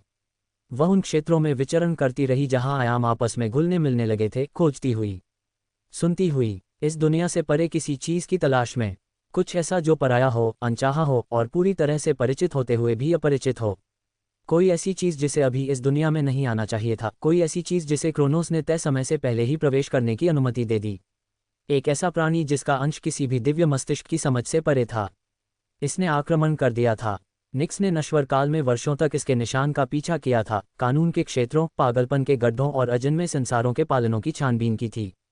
और फिर भी ये हमेशा बस आगे ही लगता था, जैसे धुआं गहरे अंधेरे में गायब हो रहा हो। वह अब एक ढहते हुए तारे के पास आकर रुक गई, जिसकी मृत्यु समय सीमाओं में चीखती हुई सुनाई दे रही थी। गर्मी का उस पर कोई असर नहीं था। वह एक ढहते तारे से भी कहीं ज्यादा गर्म चीजों का सामना कर चुकी थी। उसने अपना हाथ बढ़ाया और तारों की रोशनी के अवशेष शांत हो गए, मानो उसकी उपस्थिति के सामने नतमस्तक हो गए हों। उसने अपनी आंखें बंद कर लीं, इस उम्मीद में कि खामोशी ही कुछ कहेगी। ऐसा नहीं हुआ। इसके बजाय एक और उपस्थिति उभरी, परिचित, उतनी ही प्राचीन और उतनी ही असहनीय। अभी भी खोज रहे हो? एक मखमली, मधुर और अभिमानी आवाज सुनाई दी। निक्स की आंखें आलस से खुलीं। वह मुड़ी नहीं। उद्धरण चिन्ह ... अभी भी हमेशा की तरह छुपकर काम कर रहे हो? सामने आ जाओ, मूर्ख। उसके बगल में मौजूद परछाइयों से अंतरिक्ष में एक दरार से बाहर निकलते हुए एक आदमी आया, जिसने शून्य और तारों की रोशनी से सिले हुए कई परतों वाले काले वस्त्र पहने हुए थे। उसके बाल छोटे थे, जो सुरुचिपूर्ण ढंग से पीछे की ओर संवारे हुए थे, और उसका चेहरा सुंदर, परिष्कृत, शाश्वत आत्मसंतुष्टि का स्पर्श लिए हुए उम्र से अछूता रहा। केवल उसकी आंखें ही इस बात का प्रमाण थीं कि उसने कितने युगों का जीवन व्यतीत किया था। अरे बस, अंधकार की आदिम शक्ति, उसका सबसे पुराना साथी, उसकी परछाई जुड़वां, उसका बेटा, भाई, बराबर का। गलती। उसने तिरछी निगाहों से उसकी ओर देखा। तुम देर से आए हो। बताओ तुम्हें क्या मिला? मैंने ब्रह्मांड के हर कोने की छानबीन की, उसने हल्के से सिर हिलाते हुए जवाब दिया। एरिन वेल के चांदी जैसे जंगलों से लेकर वॉर्ड लेविथन के लाल निशान तक उस रहस्यमय प्राणी का कोई सुराग नहीं मिला। निक्स ने भौहें चढ़ाईं। वह ये सुनना नहीं चाहती थी। उसे उम्मीद थी कि वह चीज कम से कम कुछ निशान तो छोड़ गई होगी, लेकिन अरेबस को भी कुछ नहीं मिला। तो फिर और अधिक प्रयास करो, उसने ठंडे स्वर में कहा। मैं हूं, उसने सहजता से उत्तर दिया और उसके बगल में चलते हुए उस ढहते तारे को निहारने लगा। लेकिन अगर ये तुमसे छिप सकता है तो शायद यह इस तरह के ब्रह्मांड का हिस्सा ही न हो। उसने कुछ नहीं कहा। अरेबस को कैस के बारे में, बाहर की किसी भी चीज़ के बारे में कुछ नहीं पता था, लेकिन वह बेहद बुद्धिमान था। अरेबस ने अपना सिर घुमाया, उसके होठों पर हल्की सी मुस्कान थी। ओह, और तुम्हारा छोटा प्रेमी तुम्हारे पुराने घर आया था। निक्स ने धीरे से अपना सिर घुमाया, उसकी आंखें हल्की सी चमक रही थीं। उद्धरण चिन्ह डॉट डॉट डॉट। मुझे पता है, अब यहाँ से चले जाओ, मेरे मामलों में दखल मत दो। प्रेम प्रसंग, उसने बनावटी आश्चर्य से कहा। मुझे माफ़ करना, मुझे तो बस उसकी निराशा देखकर हंसी आ रही थी। बेचारा हैड्स, दैवीय सीमाओं में जकड़ा हुआ, फिर भी विकास की प्यास लिए हुए बेचारा। मैंने कहा, यहाँ से चले जाओ, उसने फिर से कहा, उसकी आवाज़ में तीखापन आ गया था। अरेबस की मुस्कान और चौड़ी हो गई, लेकिन उसकी आंखें शाश्वत ज्ञान से भरी हुई थीं। जैसा आप कहें, माँ। वह शब्द गूंज उठा, ये खंडित आयामों और प्राचीन स्मृतियों के बीच उछलता रहा। ये न्यक्स के केंद्र से टकरा गया। पलक झपकते ही वह उसकी ओर घूमी, हाथ फैलाकर अंधेरे प्रकाश का एक भाला प्रकट किया, एक ऐसा हथियार जो घोर अंधकार और ब्रह्मांडीय मौन से बुना गया था। उसने उसे इतनी ताकत से फेंका कि उनके पीछे का तारा और भी तेजी से अंदर की ओर सिकुड़ गया और एक भयानक चीख के साथ अपने आप में विलीन हो गया। लेकिन अरेबस पहले ही जा चुका था। उसकी धीमी और गूंजती हुई हंसी अंतरिक्ष के दूर दराज के कोनों में विलीन हो गई। निक्स खामोशी से तैर रही थी, उसके चारों ओर का अंधेरा उसके अचानक क्रोध के विस्फोट से थोड़ा कांप रहा था। वह दांत भींचकर उस खाली जगह को घूर रही थी जहां अरेबस खड़ा था।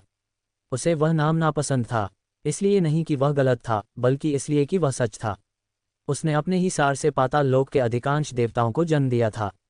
निराशा से, मौन से, ब्रह्मांड के मृत बीज से, थानाटोस, हिप्नोस, मोरोस, केरेस, एरिस, ओइजिस, और हाँ, यहाँ तक कि अरेबस भी। लेकिन उन्हें माँ कहना जंजीरों में जकड़ने जैसा लगता था। उन्हें बहन कहलाना ज़्यादा पसंद था। इससे उन्हें सृष्टि का हिस्सा बनने की आज़ादी मिलती थी, बिना उसके प्रति जिम्मेदार हुए, बिना किसी बंधन के। वह वहाँ अकेली तैर रही थी, उसका मन कहीं भटक रहा था। वह जानती थी कि हैड्स उसकी तलाश कर रहा है, इस उम्मीद में कि वह उसे आगे बढ़ने का रास्ता दिखा सके, स्वयं देवत्व से भी ऊपर उठने का रास्ता। लेकिन उसके पास देने के लिए कुछ नहीं था। वह भी फंसी हुई थी। वह भी एक सीमा तक पहुंच चुकी थी। अपनी सारी शक्ति के बावजूद, रात पर अपने सारे प्रभुत्व के बावजूद, उसका विकास भी रुक गया था। यही उनकी वास्तविकता का अभिशाप था। उनके ब्रह्मांड को नियंत्रित करने वाले नियम सीमित थे, और यद्यपि देवता उठ सकते थे, गिर सकते थे, पुनर्जन्म ले सकते थे और फिर से शासन कर सकते थे, वे स्वयं अराजकता द्वारा निर्धारित सीमाओं को तोड़ नहीं सकते थे। वे सुनियोजित दिव्यता के कांच के गुंबद के नीचे फंस गए थे, जब तक कि वे अराजकता में वापस नहीं लौट जाते। निक्स ने नीचे की ओर देखा, उसकी हथेली में एक गहरी छाया घूम रही थी, एक ऐसा बंधन जिसे उसने अराजकता के बाहरी छोरों में अपने अंतिम अवतरण के दौरान खुद को स्थिर रखने के लिए बनाया था। उसने इसे सदियों से इस्तेमाल नहीं किया था। ये स्पंदित हो रहा था, मानो उसे अपनी ओर बुला रहा हो, लेकिन वह मूर्ख नहीं थी। वह भी अराजकता के उन विकृत विशालकाय प्राणियों से डरती थी, ऐसे प्राणी जो देवताओं पर हंसते थे, जो पराई भाषाओं में फुसफुसाते थे और भौतिकी के नियमों को फिर से लिखते थे। इतने विशाल, इतने प्राचीन, इतने विकृत प्राणी की उन्होंने निकटता से तर्क को ही मिटा दिया। उसने एक प्राणी को पलक झपकते ही एक बहुब्रह्मांड को निगलते हुए देखा था। एक बार किसी और ने उसे घूर कर देखा था, और उसे लगा जैसे समय थमसा गया हो। क्या हैड्स अराजकता के दूसरे पतन से बच पाएगा? क्या वह अपना मूल स्वरूप भी बरकरार रख पाएगा? उसके चेहरे के भाव क्षण भर के लिए नरम पड़ गए। वह मरते हुए तारे से मुंह मोड़कर अगले लोक की ओर विचरण करने लगी। शायद वह अपने घर लौट जाएगी, शायद वह हैड्स के दोबारा आने का इंतजार करेगी, या शायद वह स्वयं एक बार फिर नीचे उतरेगी, सीधे अराजकता की खोज करने के लिए। भोर के धुंध में डूबा हुआ जंगल घनी छायाओं से भरा हुआ था। प्राचीन बलूत के पेड़ों और उनकी मुड़ी हुई जड़ों के नीचे अलाव से धुआं उठ रहा था। घने पेड़ों के नीचे अंतिम स्वतंत्र मानव जनजातियां गुप्त रूप से एकत्रित हुई थीं। कई वंशों के योद्धा, बुजुर्ग, ऋषि और सरदार एक अव्यवस्थित घेरे में खड़े या बैठे थे, उनमें से कई एक दूसरे को संदेह की निगाहों से देख रहे थे।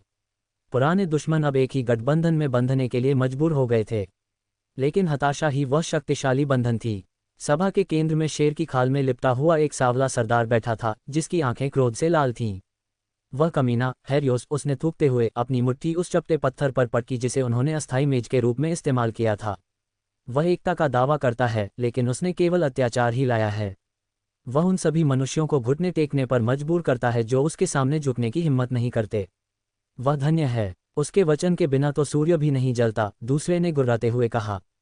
वह नदियों, फसलों, हवाओं को नियंत्रित करता है। ऐसा सामर्थ्य किस मनुष्य के पास है? पीछे से किसी ने चिल्लाकर कहा, वह इंसान नहीं है, वह तो इंसानी देह धारण किए एक दुष्ट आत्मा है। सूखे पत्तों जैसी आवाज वाली और नाखूनों में दरार वाली एक बूढ़ी संत ने मौन धारण करने के लिए अपना हाथ उठाया। हम उसे चाहे जितने नाम दे दें, उसने गंभीर स्वर में कहा, लेकिन केवल शब्दों से उसे रोका नहीं जा सकता। हमारे हथियार उसके योद्धाओं के सामने टहनियों की तरह टूट जाते हैं, हमारी ढाल उसकी ताकत के आगे चकनाचूर हो जाती है। वह देवताओं का आशीर्वाद प्राप्त व्यक्ति है। किसी ने कड़वाहट से बुदबुदाते हुए कहा, पाताल लोक के देवता, दुष्ट देवता जिन्होंने अत्याचारी को आशीर्वाद दिया और दुनिया पर राज करना चाहते हैं। सन्नाटा छा गया। वे हताश हो गए, यहाँ तक कि उनके श्रापों का भी प्रभाव खत्म हो गया था। वे हेरियोस से घृणा करते थे, फिर भी उसकी शक्ति को नकार नहीं सकते थे। उसकी एकता ने शांति, समृद्धि और पूर्ण प्रभुत्व स्थापित किया था। उनके ध्वज के नीचे बसे शहर फले फूले। उनका नाम हर किसी की जुबान पर था, और सबसे बढ़कर उन्हें ईश्वर का आशीर्वाद प्राप्त था। अपने मन ही मन में वे यह मानते थे कि यदि उन्हें भी देवताओं का आशीर्वाद प्राप्त हो जाए तो वे निश्चित रूप से और भी बेहतर कर सकते हैं। किंवदंती के अनुसार उन्होंने एक दैत्य को मार गिराया था, लेकिन लोगों का मानना था कि हेरियोस देवताओं की सहायता के बिना ऐसा नहीं कर सकता था। इसीलिए यदि उन्हें आशीर्वाद प्राप्त हुआ तो वे निश्चित रूप से हेरियन से भी बड़ा राज्य स्थापित करेंगे। जब वे हताशा और ईर्ष्या में डूबे हुए थे, तभी वह घटना घटित हुई। एक धीमी गड़गड़ाहट, गरज नहीं बल्कि कुछ प्राचीन, कुछ ऐसा जो आत्मा को झकझोर देता है। अलाव की लपटें धीमी और मंद पड़ रही थीं। हवा का रुख बदल गया, हवा में बिजली सी दौड़ गई, और फिर एक आवाज। यह आकाश से आया, फिर भी आकाश का नहीं था। यह उनके हृदयों के भीतर से, हवा के भीतर से, स्वयं संसार के भीतर से आया था। हे मनुष्य के बच्चों, मैंने तुम्हारी पुकार सुन ली है। शब्द स्नेहपूर्ण, राजसी लेकिन शक्तिशाली थे। मधुर स्वरों के भीतर एक दृढ़ धार छिपी हुई थी। सभी जनजातियां विस्मय से ऊपर की ओर देखने लगीं, यहाँ तक कि जानवर भी चुप हो गए। हवा थम गई, आग थम गई, और ऐसा लगा मानो तारे भी अपनी अनंत यात्रा में ठहर गए हों। मैं ज़्यूस हूँ, आकाश का देवता, देवताओं का राजा, तूफानों का जनक, क्रोनस का वध करने वाला, ओलंपस का स्वामी। मनुष्य हौंफने लगे। कुछ लोग तुरंत घुटनों के बल गिर पड़े, अन्य लोग स्तब्ध होकर हिचकिचाने लगे, यहाँ तक कि अभिमानी सरदार भी कांपने लगे। अब उस उपवन में एक दिव्य उपस्थिति व्याप्त हो गई थी। मैं तुम्हारी बहादुरी देखता हूँ, तुम्हारा साहस देखता हूँ, तुम्हारी स्वतंत्रता की भूख देखता हूँ, और यह मुझे हम सब की याद दिलाता है। आवाज तेज हो गई, लेकिन अब वह गूंज नहीं रही थी, वह फुसफुसा रही थी, जैसे कोई देवता रहस्य साझा करने के लिए करीब झुक रहा हो। बहुत समय पहले मैं भी एक झूठे राजा के अत्याचार के अधीन रहता था। मेरे पिता क्रोनस उन सभी को निगल जाते थे जिनसे उन्हें डर लगता था, ठीक वैसे ही जैसे हेरियोस तुम्हारे राष्ट्रों को निगल जाता है। लेकिन मैं उठ खड़ा हुआ, मैंने विद्रोह किया, और मैं विजयी हुआ। विभिन्न जनजातियों में आश्चर्य की लहर फैल गई। क्या ये सच हो सकता है? क्या इस प्राणी ज़्यूस ने अपने ही अत्याचारी का सामना किया था? शेर की खाल पहने सरदार ने सिकुड़ी हुई आंखों से ऊपर देखा। तो फिर अब हमसे बात क्यों कर रहे हो, ओलंपस के देवता? हेरियोस को खुद ही क्यों नहीं मार देते? कुछ देर का विराम रहा। क्योंकि मनुष्य को अपना भाग्य स्वयं ही तय करना चाहिए, ज़्यूस ने उत्तर दिया। लेकिन मैं तुम्हें ऐसा करने की शक्ति प्रदान करता हूँ। हवाएं फिर से तेज हो गईं और उन्हें घेरने लगीं। पत्तियां हवा में ऊपर उठीं और भंवर की तरह घूमने लगीं। मेरे सामने सिर झुकाओ, मेरे नाम पर मंदिर बनाओ, प्रार्थना और निष्ठा अर्पित करो, और बदले में मैं तुम्हारी तलवारों को आशीर्वाद दूंगा, तुम्हारी ढालों को मजबूत करूंगा और तुम्हारे मनोबल को बढ़ाऊंगा। मैं तुम्हें उस अंधकार के विरुद्ध ज्वाला बनाऊंगा जिसे हेरियोस ने फैलाया है। मौन। मनुष्यों ने एक दूसरे की ओर देखा। कुछ अभी भी हिचकिचा रहे थे। यह कोई चाल हो सकती है, एक बूढ़े चैट्टेन ने बुदबुदाते हुए कहा। कोई भगवान इतनी आसानी से नहीं बोलता। इसके बावजूद सरदार अडिग रहा। उसने 6 युद्ध देखे थे, 3 पत्नियों को खोया था। अब उसमें समर्पण के लिए कोई धैर्य नहीं था, न तो हेरियोस के सामने, न ही भाई के सामने। वह घुटनों के बल बैठ गया। हे आकाश के स्वामी, मैं आपकी वाचा स्वीकार करता हूँ। एक एक करके दूसरे भी उनके पीछे पीछे चलने लगे। कुछ लोग सत्ता की लालसा में घुटने टेक दिए, कुछ लोग इसलिए घुटने टेक कर बैठ गए क्योंकि उन्हें पीछे छूट जाने का डर था। कुछ लोग मौन में घुटने टेक कर बैठ गए, उनके दिल संदेह से भारी थे लेकिन मन आशा से भरे हुए थे। और कुछ लोग इसलिए घुटने टेक दिए क्योंकि उन्हें कोई दूसरा रास्ता नजर नहीं आ रहा था। ज़्यूस की आवाज़ नरम पड़ गई, लेकिन उसकी शक्ति कम नहीं हुई। आपने सही चुनाव किया है, और आपके शत्रु जल्द ही कांप उठेंगे। आकाश सफ़ेद बिजली से चमक उठा, गरज सुनाई दी, और जब रोशनी फीकी पड़ गई, हवा फिर चलने लगी, आग फिर से भड़क उठी, पक्षी फिर से गाने लगे। लेकिन अब कुछ अलग था। किसी चीज़ को बांध दिया गया था। अब जनजातियां अकेली नहीं रहेंगी, वे अब एक बहुत पुराने खेल में हथियार बन चुके थे, और उनसे बहुत ऊपर ओलंपस के विशाल शिखरों में ज़्यूस अपने होठों पर एक शरारती मुस्कान लिए बैठा था, अपने प्यादों को अपनी अपनी जगह पर आते हुए देख रहा था। और पूरी दुनिया में ओलंपियनों ने भी अपना पलायन शुरू कर दिया। समुद्रों के स्वामी पोसीडॉन भी मनुष्यों का अपना एक राज्य स्थापित करने का प्रयास कर रहे थे, जो उनकी पूजा करेंगे। हेड्स द्वारा पकड़े जाने के डर से उसने स्वयं को प्रकट नहीं किया, लेकिन उसकी आवाज़ तटरेखा पर फैल गई। दर्जनों तटीय मानव जनजातियां विस्मय और आतंक के साथ देख रही थीं। उनके गांव समुद्री तट से चिपके हुए थे, जैसे समुद्री जीव चिपके होते हैं, और उनका जीवन ज्वार भाटे से जुड़ा हुआ था। तुमने बिना धन्यवाद दिए मेरे जल में मछलियां पकड़ी हैं। तुमने मेरे किनारों पर अपनी झोपड़ियां बनाई हैं, लेकिन मेरे नाम पर कभी कोई पत्थर नहीं रखा। अब ऐसा नहीं होगा। आज से तुम मेरे सम्मान में मंदिर बनाओगे। तुम लहरों में शराब और नमक डालोगे। तुम अपनी सबसे बड़ी मछली मेरे नाम पर अर्पित करोगे। पहले तो प्रतिरोध हुआ। कुछ सरदारों ने अपने भले उठाए, उनके चेहरे युद्ध के प्रतीकों से रंगे हुए थे। लेकिन फिर समुद्र ने जवाब दिया। कबीलों के सामने एक विशाल लहर उठी, इतनी चौड़ी कि 100 जहाज़ों को डुबो सकती थी, आकाश में शांत और स्थिर। ये स्वर्ग के न्याय की तरह मंडरा रही थी। संदेश स्पष्ट था, और इसलिए उन्होंने सिर झुकाया। इस प्रकार समुद्री जनजातियों पर अपना अधिकार जमाया गया, न तो आकर्षण से, न ही वादों से, बल्कि एक देवता के क्रोध के नीचे डूबने के अथाह भय से।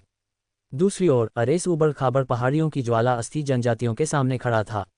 उन्होंने नश्वर मनुष्य का शरीर धारण करके अपनी दैवीयता को पुख्ता कर लिया।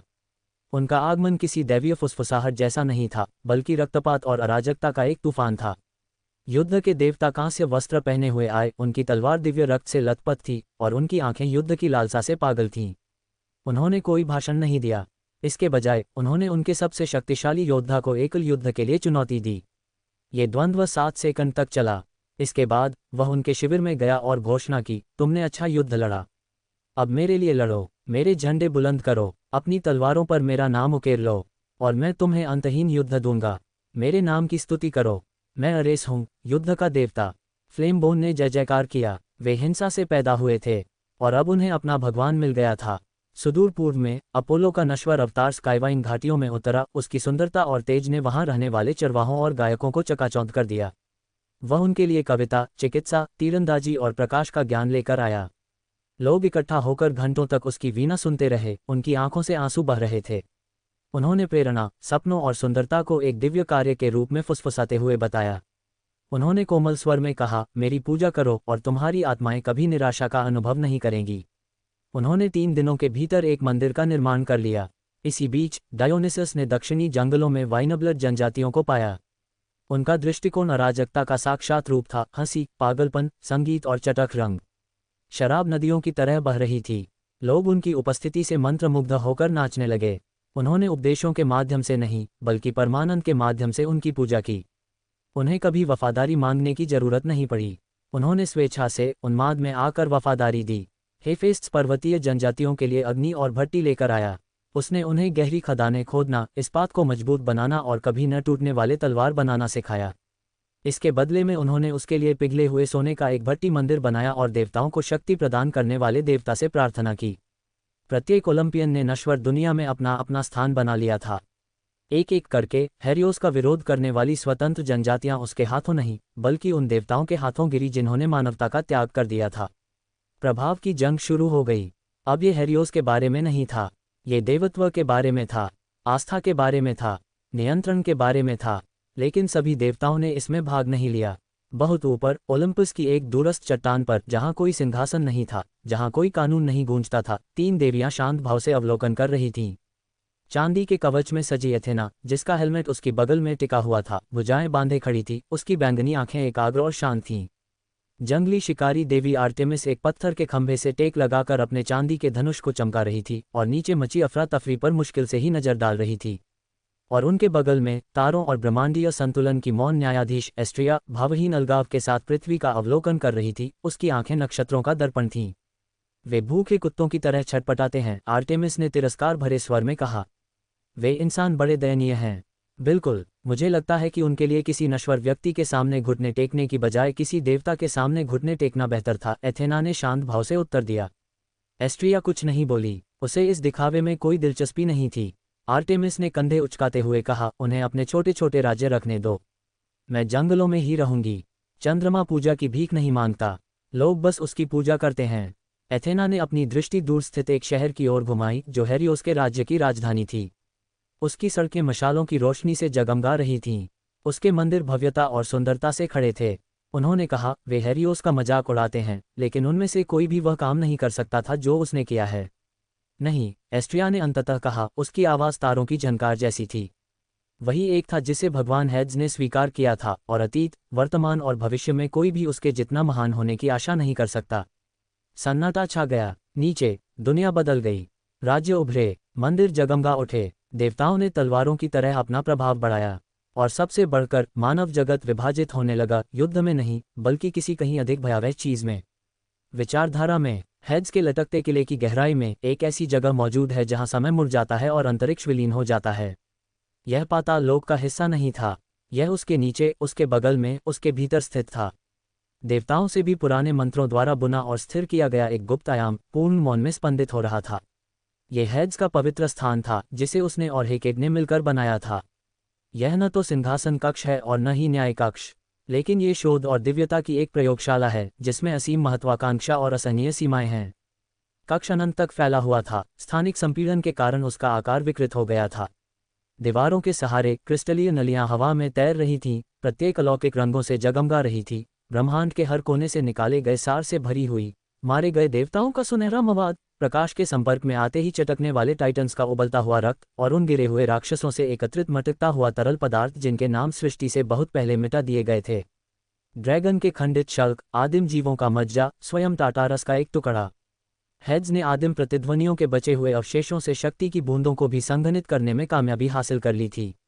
वह उनके बीच अधिकार से लिपटी एक परछाई की तरह विचरण करता था। अब वह राजा के काले वस्त्र नहीं पहने हुए था, बल्कि एक सरल रूप धारण किए हुए था, गहरे काले रंग का बुना हुआ वस्त्र, मुनी हुई आस्तीनें और सत्ता से सने हाथ। उनकी आंखें, जिनमें कभी शीतलता और शांति झलकती थी, अब हताशा से चमक रही थीं। प्रशिक्षण, ध्यान, अनुष्ठान, ये सब अब काम नहीं करते, उसने सोचा, और साथ ही उसने उन कई तैरते प्रतीकों में से एक को समायोजित किया जो नलियों की रहस्यमय अखंडता को बनाए रखते थे। मेरी शक्ति सीमित हो गई है, मैं इस वास्तविकता की संरचना के अंत तक पहुंच गया हूं। उसने अपनी आत्मा का विवेचना किया था, अपने क्षेत्र का हर कोण से विश्लेषण किया था, यहाँ तक कि ये देखने के लिए उसे दहाने का प्रयास भी किया था कि वह स्वयं को कैसे पुनर्निर्मित करेगा।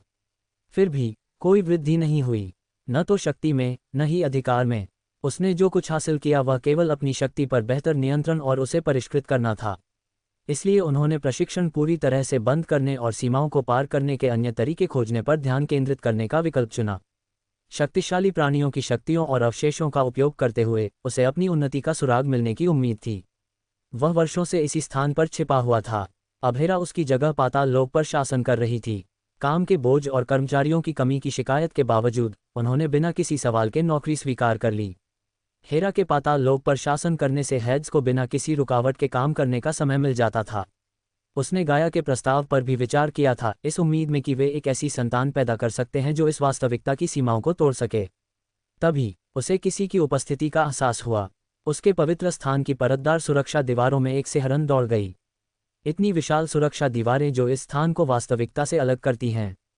जेब के आकार की तहें कांप उठी। क्षण भर के लिए अंतरिक्ष में एक दरार दिखाई दी, फिर वह ठीक हो गई। कोई वहां से गुजरा था, लेकिन हेड्स को लगा कि घुसपैठिए ने जबरदस्ती अंदर प्रवेश नहीं किया था।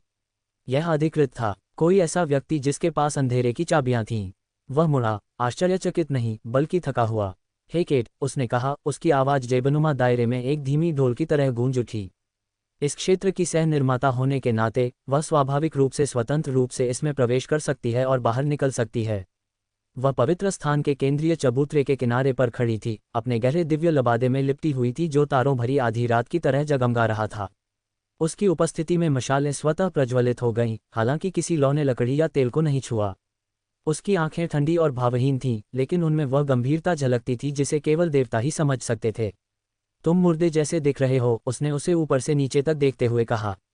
आखिरी बार आराम कब किया था, या खाना कब खाया था, या किसी ऐसे व्यक्ति से बात कब की थी जो हड्डियों और मांस का न बना हो। मुझे आराम की कोई ज़रूरत नहीं है, हेड्स ने सपाट स्वर में उत्तर दिया और पन्ना रंग के कीचड़ से भरी एक धड़कती हुई नली की ओर मुड़ गया। न ही मुझे बकबक करने की ज़रूरत है, हेकेट ने आह भरी। इस समय हेड्स उसे अपने अतीत की याद दिलाता है, जब वह सत्ता के प्रति आसक्त एक युवा देवता था, जो उन सभी चीज़ों की बिल्कुल भी परवाह नहीं करता था जो उसकी मदद नहीं कर सकती थीं। हेकेट और करीब आए और रहस्यमयी संरचनाओं को थोड़ी दिलचस्पी से देखने लगी, हालांकि वह जानती थी कि किसी भी चीज़ को छूना ठीक नहीं है। शायद वह भी इससे बच ना पाए। तुमने हेरा को पाताल लोक पर पूर्ण अधिकार दे दिया है। कुछ देवता इससे असंतुष्ट थे, उसने कहा। मुझे उस पर भरोसा है। भरोसा होने का मतलब यह नहीं है कि तुम गायब हो जाओ, उसने जवाब दिया।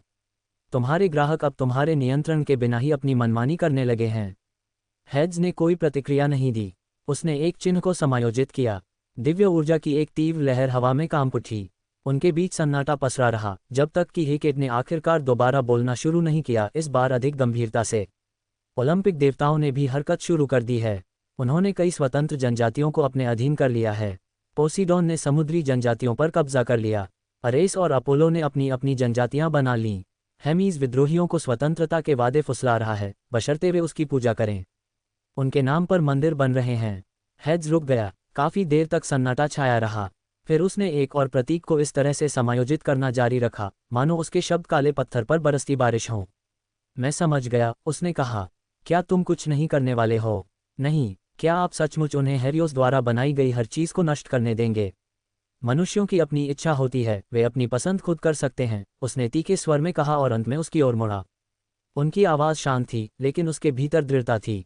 मैंने उन्हें आज़ादी दी है, बंधन नहीं। अगर मैं दखल देता हूं, अगर मैं उन्हें हेरियोस के सामने घुटने टेकने पर मजबूर करता हूं, तो मैं उन देवताओं से कैसे अलग हो जाता हूं जिन्होंने उन्हें नष्ट करने की कोशिश की और उन्हें अपने सामने झुकने के लिए मजबूर किया। हेकेट की निगाहें नर्म पड़ गईं। उद्धरण चिन्ह ... लेकिन तुम जानती हो कि वे क्या कर रहे हैं। ओलंपियनों को मनुष्यों की परवाह नहीं है, उन्हें सिर्फ प्रभाव की परवाह है। वे हेरियोस से डरते हैं क्योंकि वह उनकी व्यवस्था को बिगाड़ सकता है। अप्सराओं और अन्य नश्वर जातियों द्वारा देवताओं में अपनी आस्था त्यागने के कारण ओलंपियन देवताओं को उम्मीद है कि वे मनुष्यों को उनके विकल्प के रूप में उपयोग करेंगे। लेकिन हेरियोस अपने झंडे तले मनुष्यों पर विजय प्राप्त करता रहा है। अगर सिर्फ यही बात होती तो ठीक था, लेकिन हेरियोस खुद हेड्स का अनुयायी है और हेरियन साम्राज्य पाताल लोक के देवताओं की पूजा करता है। यदि सभी मनुष्य पाताल लोक की पूजा करने लगे तो ओलंपियन देवताओं का क्या बचेगा? अगर हेड्स न होता तो ज़्यूस ने हेरियोस और उसके राज्य को पहले ही राख में बदल दिया होता। मैं इसके बारे में कुछ नहीं कर सकता, हेड्स ने अपने प्रयोगों की ओर मुड़ते हुए कहा। उन मनुष्यों ने ओलंपियन देवताओं की पूजा करना चुना है। मैं उनके इस चुनाव का सम्मान करता हूँ। हेकेट एक पल के लिए चुप रही, फिर आगे बढ़ी और अपना हाथ उसके कंधे पर रख दिया। कभी कभी तुम अपनी ही भलाई के लिए बहुत ज़्यादा नेक बन जाते हो। मैं कोई कुलीन नहीं हूँ, उसने उत्तर दिया। मैं हताश हूँ। मैं इस वास्तविकता से ऊपर उठना चाहता हूँ। अगर मैं देवताओं को बांधने वाले ढांचे को तोड़ सकूं, तो शायद मैं अस्तित्व की एक नई व्यवस्था खोज सकूं। एक ऐसी व्यवस्था जो पूजा पाठ से बंधी न हो। और अगर आप असफल हो गए तो फिर मैं लुप्त हो जाता हूँ। प्रकाश के सागर में एक असफल छाया। हेकेट ने सिर हिलाया। तो मुझे उम्मीद है कि तुम असफल नहीं होगे। हमारे लिए और उनके लिए भी। वह मुड़ी और दूर जाने लगी, हर कदम के साथ उसकी उपस्थिति वास्तविकता की परतों में विलीन होती चली गई। पूरी तरह जाने से पहले उसने पीछे मुड़कर देखा। हेड्स, यह मत भूलो, मनुष्यों के पास भले ही स्वतंत्र इच्छा शक्ति हो, लेकिन कभी कभी स्वतंत्र व्यक्ति भी एक नेता की तलाश में रोते हैं। फिर वह चली गई। हेड्स अपने पवित्र स्थान के स्पंदित अंधेरे में अकेला खड़ा था, जो नलियों, आत्माओं और असंभव सार से घिरा हुआ था। जैसे ही वह अपने काम की ओर लौटा, यानी मोक्ष की अपनी हताश, पागलपन भरी खोज की ओर, वैसे ही वे प्रतीक धीरे धीरे गूंजने लगे। ऊपर कहीं दुनिया धीरे धीरे आगे बढ़ रही थी, और बहुत गहराई में एक देवता अनंतता की ओर अग्रसर था।